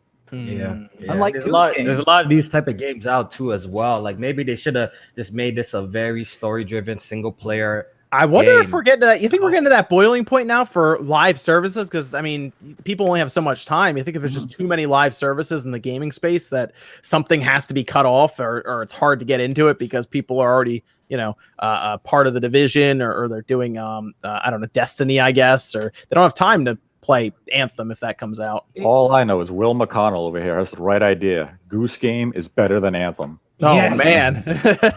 Oh no, yeah, there he is. Will O'Connell, Goose Game better than Anthem. He's so much. Oh man! I'm gonna say right now. You guys can remind me of this later. But when I end up reviewing Anthem, I'm gonna make a point at the end. Be like, don't forget to buy Goose Game, guys. Oh man! Respect the Goose. Oh man! Plot twist! Plot twist! Goose Game Yeah. is an EA original. Well, here's the thing, guys. They got to bring Bad Company 3 back. Then I think people. Oh yeah. I think people will be like, okay, now we're talking. Did you you know. Did you hear about the rumor that they were trying to figure out what they could do if Battlefield 5 doesn't work out as well as they want, and one of the things was to fast track a Bad Company 2 remake or remaster and put that out with Battlefield 5 or as like a part of the package or something. Oh man. Yeah. But all I know, if they brought out a third one, I think that would like change people's tune a little bit more about EA. But like, okay, EA, you did something right. As long as they don't mess it up. It If depends Battlefield because 5 it depends because it is just a title. I mean, it could be as right? good, but there's some kind of magic with Bad Company 2 that keeps people there Yeah. to the point where I know a lot of the communities, if they move to it and they notice even a slight bit that they're not interested in, they're just gonna go right back. They do Man, not. but Bad Company 2 would have avoided this entire PR thing and everything because it would have been standard times and everything, and they wouldn't have had to go through any of that. People would have been happy. It would have been some, just giving the fans kind of what they wanted there. Also, Xavier has the right idea there. Need for Speed Underground 3 needs to happen. Go on. That's what the leaks, the fake leak right before Battlefield 5, the fake leaks that were coming out, and there were a bunch of them were all saying that we're going to get Bad Company 3, and everyone was like super buzzing of like, this is it, and then they came out with Battlefield 5, and I was like, oh okay. Then we were all like, I hate it already. Yeah, okay. burn it. This isn't the toy I want. Break it. So Battlefield 5, I assume everyone thinks it's in trouble from what it was going to do to now, I guess. I mean, they even delayed it. They had to get, it's almost like they were just like, you know what, we got to get it away from Call of Duty and Red Dead. Let's put it like midway through November, right before Black Friday and everything, and people will be out and it'll sell because it'll be the new shooter on the block. I think Battlefield 5 is going to underwhelm big time. So there is a demo for Anthem just going. I just did want to say that February 1st, apparently. So yeah, right. It sells something weird. What is it called? I'm not sure what it's called. I just saw a little headline from DualShock. It has a weird, like, if you click the actual name for it, it's something weird. I think you have to I think it's gonna be something where you like buy the Ultimate Edition early, and then you get to play that demo early. What happened to charging for these betas, man? No. Let's go move on. Switch Online 6.0 data mined. I think a lot of us talked about this already in videos and stuff, but it was data mined. It was leaked out basically. And there's not a lot there, actually. It's a little concerning. Now, Nate, I remember I talked to you a bit about the Switch Online, and you voiced some concerns about it as well. Yeah, I mean, it's Nintendo Online. Their service, they never promised us much except for cloud storage, and that's pretty much what we're getting. Did you see the 6.0? Did you see the information and stuff that was out there? Yeah. I mean, it's a lot of it's stuff I've either have heard about secondhand, or it's just the expectation, like the NES controllers. We knew with the NES stuff, but we see the Super Nintendo stuff. Yeah, so it was like it was like a classic controller without the analog sticks almost. Yeah, basically, I think the NES thing is like an NES Joy-Con, possibly. I'd be on board with that. All right. So I mean, if it has a D-pad, it would finally get people to shut the hell up. Oh man, yeah, I would probably stop talking about that then. Yeah. they do that. You're talking to the person who like ripped their Joy-Con apart to add a D-pad, and it's still terrible. So the 6.0 data mine showed new Toad icons. Yes. So, don't go too crazy with that, I guess. They just showed those controllers that were data mined as well, that showed a whole range of Famicom almost, and then NES, and then a Super Nintendo / classic looking controller, like one of the Wii Classics without the analog sticks controller, and save backups for the cloud. That seemed to be all they found so far. Now, could there be another update? Could they have stuff on the eShop where you got to download like Netflix? Yeah, that's possible because they wouldn't find that. But I don't know. You guys have any thoughts about this Switch Online that we assume is launching in about 3 weeks? I need messages. I need custom backgrounds. Yep. Yeah, none of that seemed to be in there. Messaging. I'm excited about the controller. The controller leak is interesting of this data mine. But the biggest thing to me is, man, yeah, I would love messaging. I would love voice chat that doesn't require my cell phone. I want to see what games. I hate that they still won't tell us directly what games are going to be online. Like seriously, we don't know for sure. Like if I'm gonna get Superman, Super NES games, am I gonna be able to play Super Bomberman? Like, we literally know nothing right now. We're gonna be. I'm still confused why they haven't said anything about the other 10 NES games. Yeah. Right. There's some we just don't know. It's very interesting. It's almost like they're gonna tell us everything and then say it's out next week, I guess, is what their plan is. It's a very interesting situation here with this online service. Now, I will say, I said this before, Nintendo is a fool not to charge because everyone else does. And that's just kind of the way it is. I know that was kind of their staple for a while, is that they had free online. But if Sony and Microsoft are getting away with it, I mean, you can too. For everybody. Yes, it should. It absolutely should. At least Nintendo has one advantage over Sony, and Nintendo has cross-platform play. That was our last topic, Nate, that we're going to finish off with.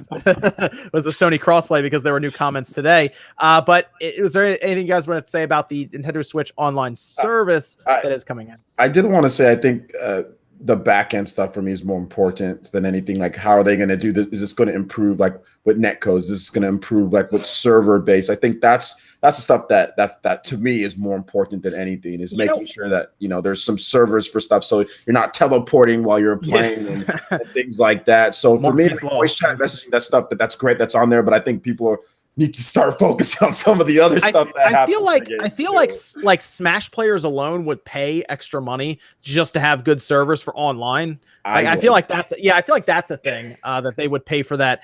So I wonder if they'll would Nintendo even talk about dedicated servers like online or in a direct, or would that I would pay $40 to $50 a year for dedicated. I'd pay $60 or more a year for dedicated, like, for great service for Smash Brothers and stuff. I would pay a lot more so than I think that's the most important thing. I can, like I said, having voice chat, having all that stuff definitely needs to be in there. But for me, I can voice chat and message anybody anywhere I want. I can't make a server for myself. Like, I can't do that. So I really want that. I hope they really sure that up with the online. They would have been in a great position if they took up Discord on that offer and integrated Discord into the Switch. That would have been an interesting idea if they could have done that. But what's weird is the Switch does voice chat. Like we did, Max, you and I did it on Fortnite and it was fine. Yeah. I've chatted with you guys from my Xbox while you're on your Switch and we talk back and forth fine.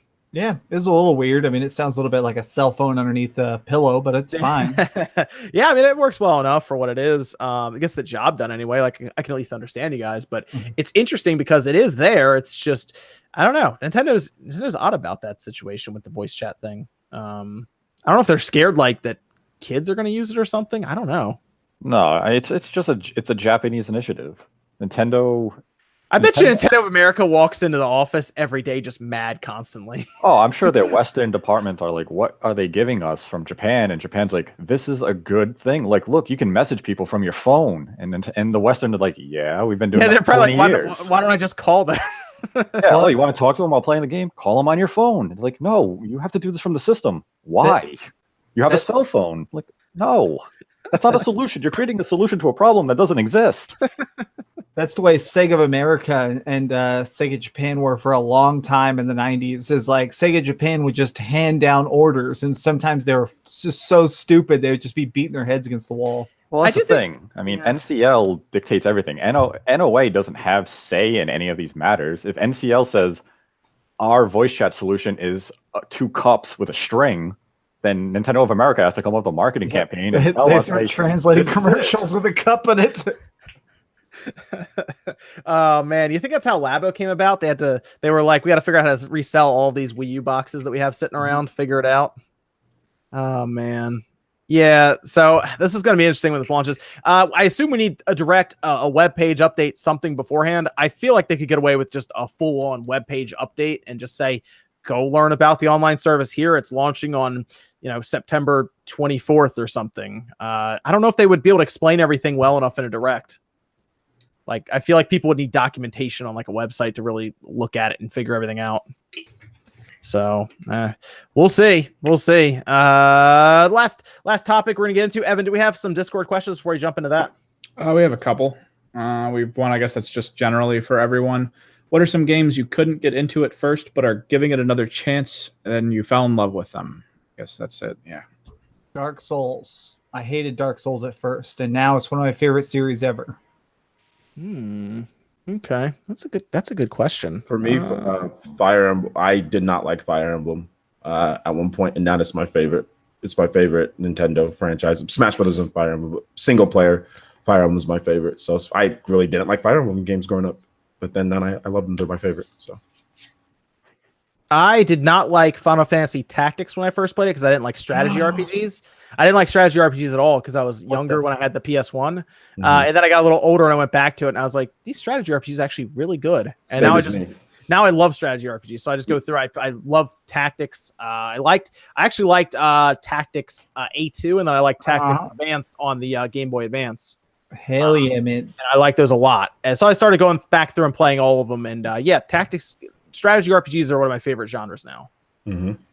So that's kind of what happened. It's almost like I got a little older and I was like, oh, okay, that's what all these numbers mean. All right. Yeah. That's how I was. When I was a kid, I hated strategy RPGs. I was like, I called them grid-based games. So did we. Yeah. Stupid grid games. That's what I used to always say. Like, I used to hate that whenever I saw them. And then when I got older, I was like, it's okay to chill and play a grid-based game every now. Yeah, because I was all about Mega Man and Crash and Mario and Star Fox then. I was like, I don't want to sit here and pick menus. What is this? Yeah. But now it's good. Go ahead. I'm with you guys too. When I was younger, I wasn't a fan of strategy games, RPG games. Now I got older, I'm a real big fan of Persona, Bravely Default, like games like turn-based, and even like strategy games like Mario Rabbids. I thought that was super dope. I wouldn't typically play a game like that. And Fire Emblem, I became a big fan right after Awakening. So now I kind of broadened my horizon a little bit, and I'm into playing those strategy type games too as well. Mm-hmm. Dungeon crawlers, first-person dungeon crawlers. I never liked them when I was younger, and now I like them. First-person dungeon crawlers. What are you playing? Anything recently that you played? No, okay. Just in general. Just in general. There was one that was on the eShop that I had sent, and I didn't like it that much. I think it was a niece game, Lost Child or something like that. Nah. I didn't play that one. The precursor to Dark Souls, which nobody talks about, was a trilogy called King's Quest, and they were actually first-person dungeon crawlers. So yeah, I played. It was weird. It was on the DS is when I got into them. I used to hate them, and then I played this game, Fighting Fantasy Warlock of Firetop Mountain, which is a complete fucking hidden gem, but it's so expensive now. And it was just so good. And then I got into Orcs and Elves on there, and Eterian, however the fuck you say it, Odyssey, Etrian Odyssey, and just all those games. I don't know why. I just started really liking them. What about Evan? I've liked almost everything. The very specific things I don't like, except for Monster Hunter. Yeah, you hate Monster Hunter. Yeah, I hate it so much I love it. I'm sorry. I thought there was a point in time where you didn't like Windjammers. Or am I thinking wrong? No, you're thinking way wrong. What are you talking about? I brought you Windjammers. I don't know if you did. You brought Neo Rage. That's what you brought, and then we found Windjammers. Yeah, because one night I got bored and I started playing. I started just scrolling through the list and I saw Windjammers. Thought, what the hell was that? And I picked it up, and ever since then, man, it was at least once. So there's nothing you didn't like, and then you play it, you got into, and you started liking all of a sudden. That I've started liking recently. No, I feel like there was something. I'm trying to think back. I feel like there was something you didn't like, and then all of a sudden you started liking it. All right. I was thinking puzzle games, but I loved Myst back in the day. I just enjoyed all that stuff. And then in the super chat, Jake HDF says ray tracing when we can steal sandwiches and hats. And talking about the Goose Game, get some ray tracing in there. Daniel J says, do you think games will go up to $70 or $80 next gen? I do not. I think they're going to do whatever they can to actually lower the price and then charge you after you buy it. Yes.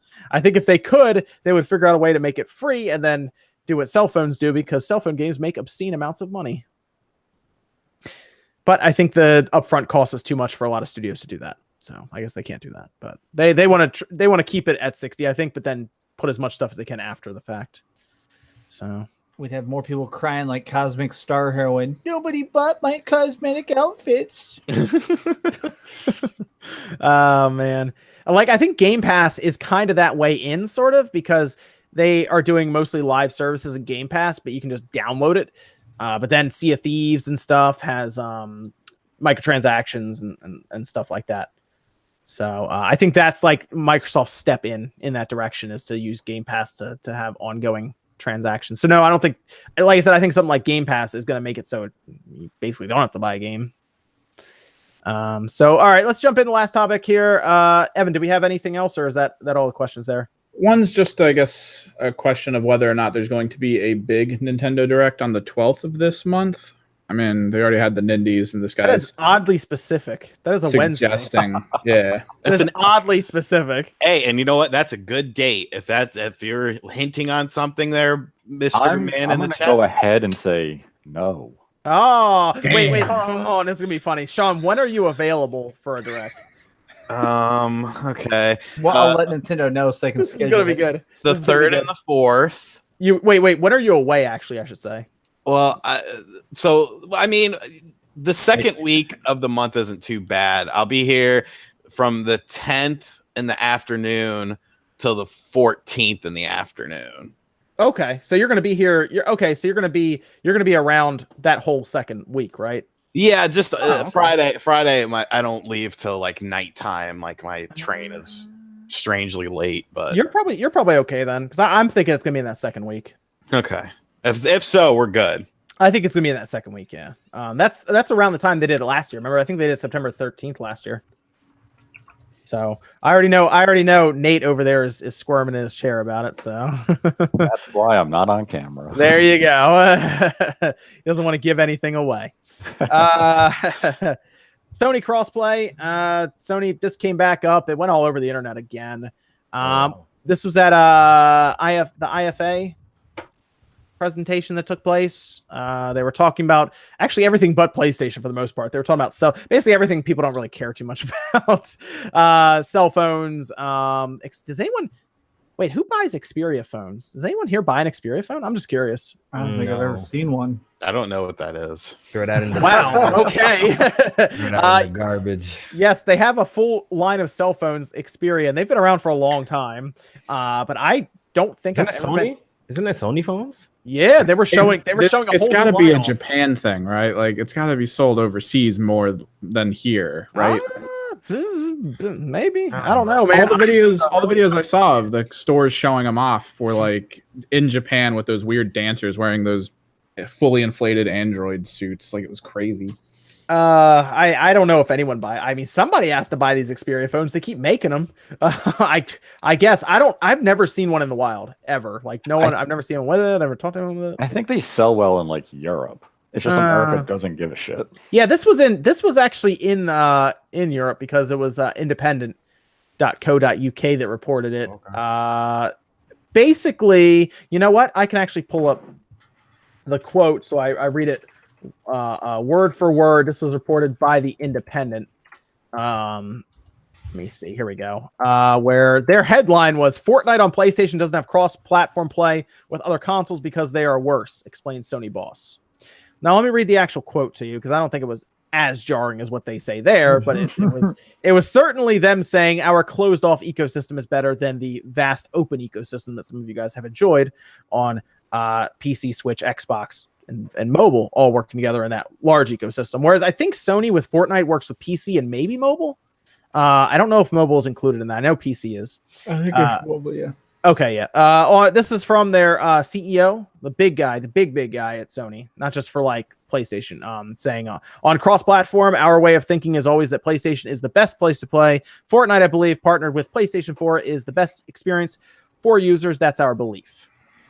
And that was the quote I saw it go around on Twitter, and because they're basically implying that the other systems are not, I guess, good to be played in. It came off as, from what everyone was saying, a very arrogant approach to it, I guess. And the interesting thing about the situation with Sony is the last time they were extremely arrogant is when they ran into the PS3.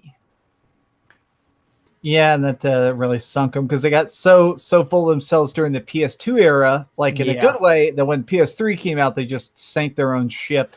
And this has echoes of that for sure. That's what people are looking at. Like, wait a minute, we've been here before. And they pretty much threw that PS3 up, and they said everyone will buy this because we're Sony. And then Microsoft introduced a cheaper model, launched a year earlier, and by the time the PlayStation 3 caught the 360, no one cared. The thing, it was over. You know, competition is good.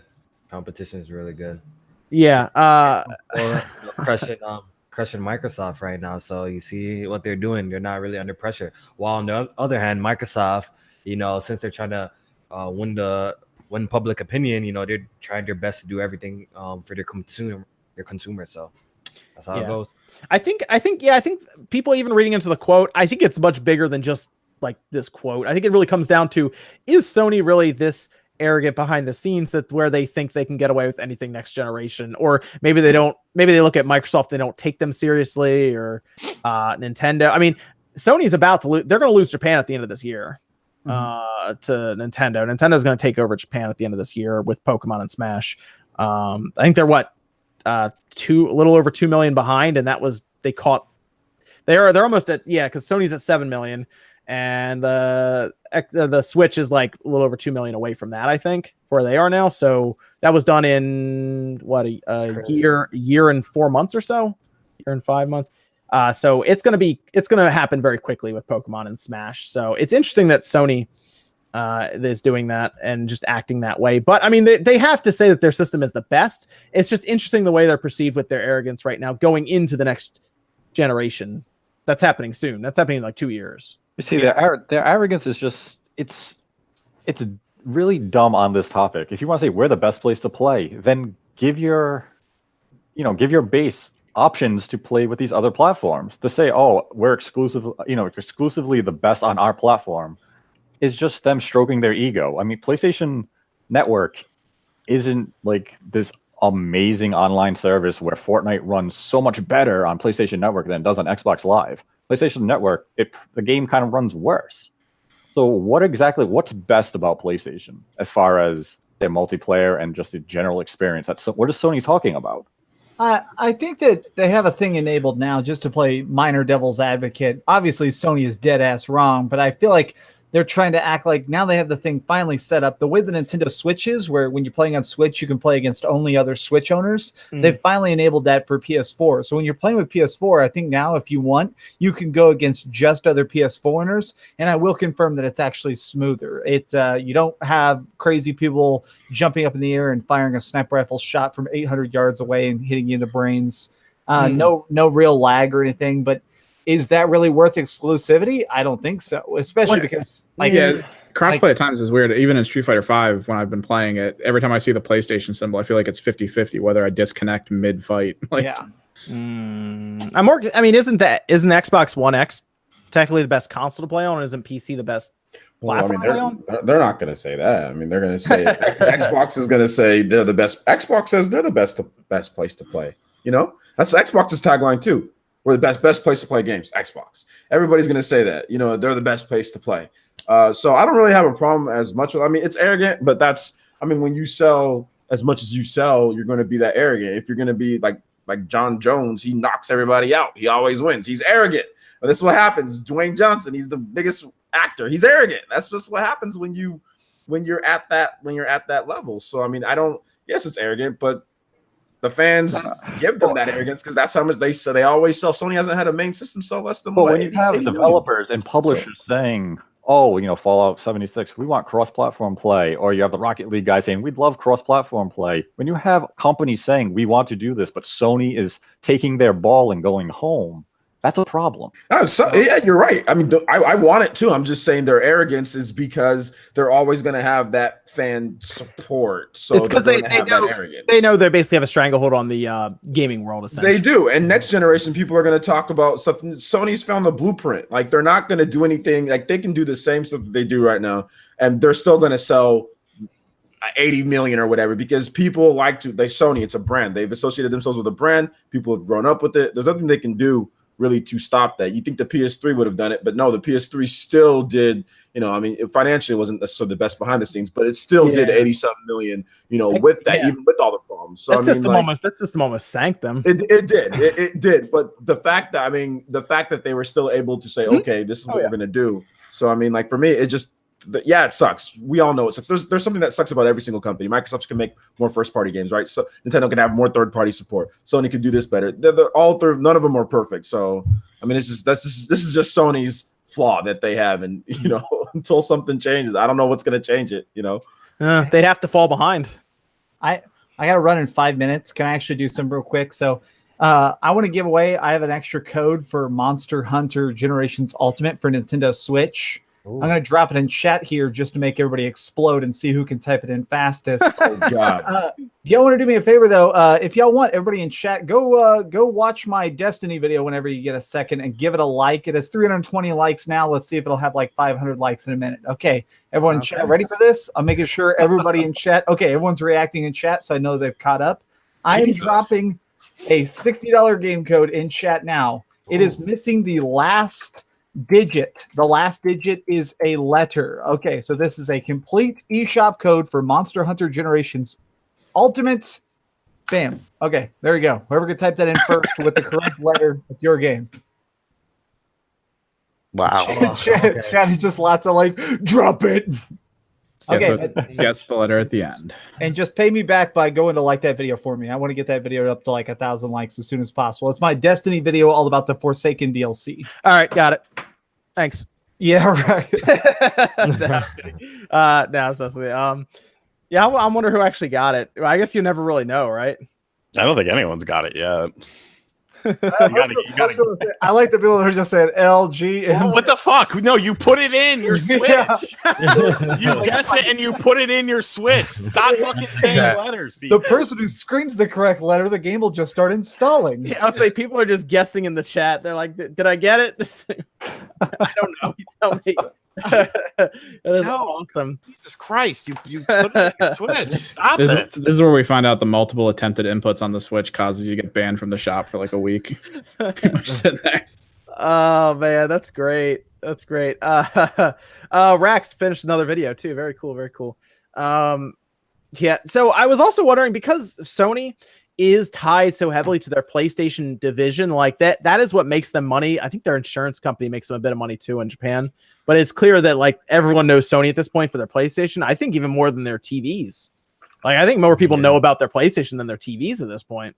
Do you guys think it's possible that they are concerned or even a little worried that if they open up crossplay that they could possibly contaminate their brand or be seen as partnering with other ones or anything to devalue their brand when they clearly are so far ahead of everyone else, basically helping the other people competition, even though it's technically, if it's not as big of a deal to a lot of people, I don't know why you wouldn't open it, but do you think that could be a possibility as to why they're not doing crossplay? Because they're concerned that it would devalue their brand or possibly help their competitors.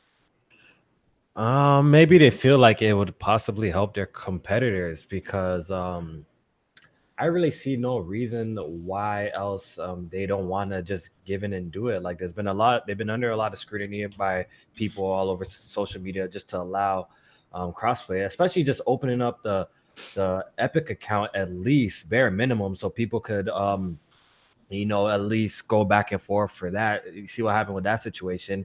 They turned around and just launched a Fortnite bundle console right after the whole controversy. So it seems like, they're not listening. And this is not a really good look for PlayStation, how I see it. It's not going to like dead them or anything, or they're not canceled or anything like that. But it's just not a good look because when they started this generation, if you guys remember it clearly, they were very, very pro-consumer. Like, basically everything that Microsoft was doing at the time, they were just doing the exact opposite. And they came out super pro gamer, pro consumer, and they came out the gate swinging and blew Microsoft out the water. So I feel like they should continue that path. What put them there in the beginning. So little petty stuff like this, I feel like they should just give in and just allow it for certain things. Because I believe with the Fortnite situation, it was open for a bit, then they kind of like switched it off. Like I remember people telling me it was open for a bit, then they switched it off. It was accidentally open. It's been described as a literal like toggle switch. By Rocket League people and everything. And so people think, because Epic Games, people think that they enabled it for a night just to show how easy it was. But people were playing the PS4 version of Fortnite and seeing names that could only exist on Xbox One, and they're like, "What the hell?" Yeah. So they figured it out, but that was an interesting scenario. It's weird because you figure if Sony said that they're the best to play, why wouldn't you just open it up and just be confident that you control the market anyway? Yeah. It's weird. It's really weird. We did find out that apparently this is from an ex Sony Sony employee, that the reason that they don't want to do the account stuff is a money issue. They don't want people buying stuff on one platform, bringing it to theirs. So that's how, when I heard that, I was like, man, that really does sound that it's not like there is a small fear of some kind that they could, like, they don't want to go back to the PS3 days. They'd never want to see that again. So I wonder if they are like literally, I mean, they are just like cutthroat with their stuff. It's just petty. It's just petty bullshit. That's what it boils down to. It's just them being cutthroat when it comes to this kind of business stuff. And, you know, Nintendo and Microsoft are like, oh, let's all hug, you know? I gotta run because I'm trying to be a t-shirt designer. But I wanted to say, it's just they want to get the biggest money pile they can. Thank you everybody for going crazy. Yo, we're gonna be able to buy some Dreamcast guy shirts. Yes, that's what I'm doing right now. One of the most requested things is people have been doing it. So I'm actually running to have literally a midnight meeting. That's how much I love you guys. I'm trying to do a midnight meeting with a t-shirt designer, actually. Okay, don't get hurt. Yeah. Hopefully he's not a vampire. Maybe he is. We'll see how this works out. But Dreamcast guy shirt soon. Subscribe to my channel if you haven't already. I'm doing a big Spider-Man review, and it's going to be wet. All right, sweet. I'm gonna go watch it. Cool. All right. See ya. Yeah. So I guess that's it anyway for tonight. We covered everything. Any final thoughts, guys, on the crossplay or anything else we talked about before we head out? I guarantee Sony supports crossplay next generation. Yeah, I think you're right. I think they're going to have to, because if Microsoft and Nintendo don't go even further with their marketing campaign on that going into the next generation, they're missing out on an easy opportunity, like to just push Sony around, because everything restarts, right? Next generation. Yeah. 0-0. I mean, Sony definitely could come out and just like slip and fall out the gate, so they better be on point. I already told everybody the strategy Microsoft has is they turn all their old Xboxes into Scarlett clouds, and then they all of a sudden have a 30 million head start. That's how you do it. But yeah, that could definitely happen. You never know. I mean, it's tough buying a console for some people now, and you restart. So a Dreamcast guy banned somebody before he left. What? Because that guy doesn't like me. I guess he probably said something stupid. I'm just laughing. He's like, gotta go, guys. God, let me just ban this idiot before I go. Oh man. Yeah. Any final thoughts from anyone here before we go around and do outros? Nate, anything you want to say to people or anything? Oh God. I always put him on. I do this every time. I put him on the spot. I'm like, all right, Nate, tell us something we want to know about. Anything. You're special. There are so many things I could share, but no. Okay, I don't know if you're gonna drop a hint or anything. You know, these people are crazy right now for a Nintendo Direct of some kind or something. Yeah, I think September with Directs, and I think directly something in September is going to directly happen within the next 14 business days. Next 14 business days. Another Nindy showcase. Oh, I cannot wait for them. I wouldn't be surprised if like a deluxe thing shows up. Okay. Okay. Mario Bros. Deluxe. Yeah. Jesus. No, that's not what it is. How dare you? All right, there you go, guys. There might be so whatever a direct implies to. Whatever that is, I don't know what that actually applies to in the next 14 or so days. I'm directing a feature film in 14 days about a deluxe Italian who does shrooms. Yeah. So there you go, guys. Some kind of actual, I guess, direct, whatever that is, happening. So everyone can kind of relax a little bit, because you'll see something, I guess, soon. So there you go. Oh, and for the love of God, if anyone's listening to this, don't make a fucking thread on Era. Don't make a thread on Reset Era. Nate from Direct guarantees. Guarantees directs. Let me grab some of the super chats here. Logan the Ninja says, "Do you think Oculus Santa Cruz will bring VR back into the spotlight? Do you think you'll pick one up?" Yeah, I'm actually looking at it. Oculus Santa Cruz is the all-in-one that's more powerful than the other Oculus I have. I am looking at that. I don't know if I think there'll be an announcement for it, but I think the only thing that's going to really push VR further is Sony in the next generation. When was VR in the spotlight? Like, it's always probably with the PlayStation VR. That was probably the last time. Ugh. Yeah, I mean, you wanted to try that one I bought. You were all excited about that, man. Because I didn't. But I wasn't I didn't want to try it enough to where I'd spend my own money on it. You still haven't bought a PlayStation VR, have you? Hell no. You gotta go pick one of those up, man. Get one of them. Get one of them, man. They're cheap now. I don't know. Do you think his room would be sized to be able to do that properly with the motion? Yeah, because you can sit right in front of it. There are a lot of games like Wipeout, Ace Combat, by the way, in January. That's gonna be awesome. Wipeout, you just sit there and you play, but it looks really cool. But you might want to get some Dramamine, Sean. You drink a lot of Diet Pepper, yeah. And then Logan Ninja says, "You missed my super chat." I just read it. I guess that's it for tonight. I don't think I missed anything else. There you go, guys. Everyone can stop going crazy. Hang out, relax, play some games, because though I'm sure Nintendo will be saying stuff soon. And let's go around here. Nate, we can actually start with you. Where can they find you, man? You can find me at DirectFeed Games on Twitter. And then from there, you can find my YouTube channel and my Twitter account, where I'm bringing you direct feed games of all the latest and recent releases. Like right now, I have some direct feed handheld footage of Hyper Light Drifter on my channel. So if you want to know how the game performs in handheld mode, you can see it. Okay, very cool. Yeah, and everyone's links for their channel are down in the description. If you want to check anybody out, they're all down there. Go by and see what you think, and subscribe to them if you like them and everything. And Kofi, where can they find you, man?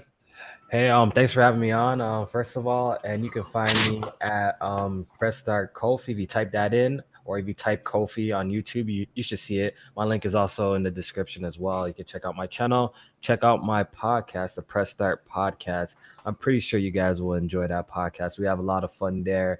My panel is great. We're also doing a pretty sick giveaway. We're giving away a Spider-Man PS4 Pro console. Ooh. So definitely check that out, and stop by my channel. You also can find me on Twitter as well at Press Start Kofi. Yeah, he said hopefully he gets that strike removed so we can stream it on his channel, because they're looking to make a big comeback there on the channel, at the stream. So make sure you guys go check them out Thursday, so you can say the SpawnCast from SpawnCast and everything, and say hi and help them out with that return from the Spider-Man strike. I don't know who are we raiding tonight, guys? Do we have any idea there? Any plans for a raid? I haven't looked. Okay, we want to take a look while we go around here. We can do that. OJ, where can they find you, man? Yeah, you can just find me right here on YouTube, Player Essence. I got a $50 eShop card giveaway that we're doing. There's only like a few days left, so I'll put that in the chat for you guys. We're also close to 42K, so if you guys want to subscribe, that'd be great. And we're also going to be having Dragon Quest 11 debut gameplay for that. So if you want to see some gameplay, hang out with the ninjas in the village. We're going to be doing that on Tuesday, so that's going to be a lot of fun. And then Spider-Man, probably going to be doing that on Friday. Or when does it comes out Friday, doesn't it? All right, so yes. Yep, there's that. Dragon Quest Tuesday. Yeah, Dragon Quest Tuesday. Yeah. So awesome stuff there. It's going to be a lot of fun. And of course, all the videos and stuff. Yeah, of course, all the videos we're going to be doing. We got a Smash Brothers video up. We're going to have lots of gameplay and footage and all sorts of cool stuff. So yeah, just check out the channel when you guys get the opportunity and enter to win that $50 eShop card. Yo, he said Rax says Jay is streaming RGT if you have his stuff. Yeah, I can get it. Okay, cool. And then, Sean, where can they find you, man? You can find me on RGT85. I am also giving away a Monster Hunter Generations Ultimate, but mine's a little easier. You just click the link and then you're entered to win. So be sure to enter that. I will not be here the next two SpawnCasts. Next week, I will be at Retro World Expo in Hartford, Connecticut. And then the week after that, I will be at a video game con in Secaucus, New Jersey. So, I won't be around, but, I'll still have videos up on the channel. I'm actually doing something kind of interesting. You will see what that actually is when it comes to fruition. Oh, okay. All right. That'll work. And then Evan, of course, Evan, you want to tell them where you're on Twitter mostly? Yeah, Twitter mostly. It lets you know when I'm putting stuff up on my Twitch when I go live, which I've been wanting to do but haven't. So that's why the Twitter's there, so you can keep up with that. I also got the video for Snk Heroines coming out either the 6th or the 8th. We'll figure that out. And yeah. Yes, there is a Evan has that going on, Snk Heroine. So if you're curious about it, he is going to be reviewing it and everything on the Switch. I'm sure Sean is as well. I don't know if OJ if you're doing that as well, but I know at least Sean is. I emailed them. Maybe I'll get a reply back. I just emailed them recently though, so we'll see. Cool. Okay. I saw. Rax dropped Jay's YouTube channel in there. So if you want to go say hi, tell him Tell them the SpawnCast sent you guys and everything. Give them a like and all that. And I guess that's going to do it here for tonight, episode 74, as we make our journey to episode 100. We'll have to figure out what we're going to do with that in like half a year when we get there. But that's it for tonight, guys. Thank you for joining us. We'll be back here next weekend, 9 p.m. Eastern time. We'll see you guys then.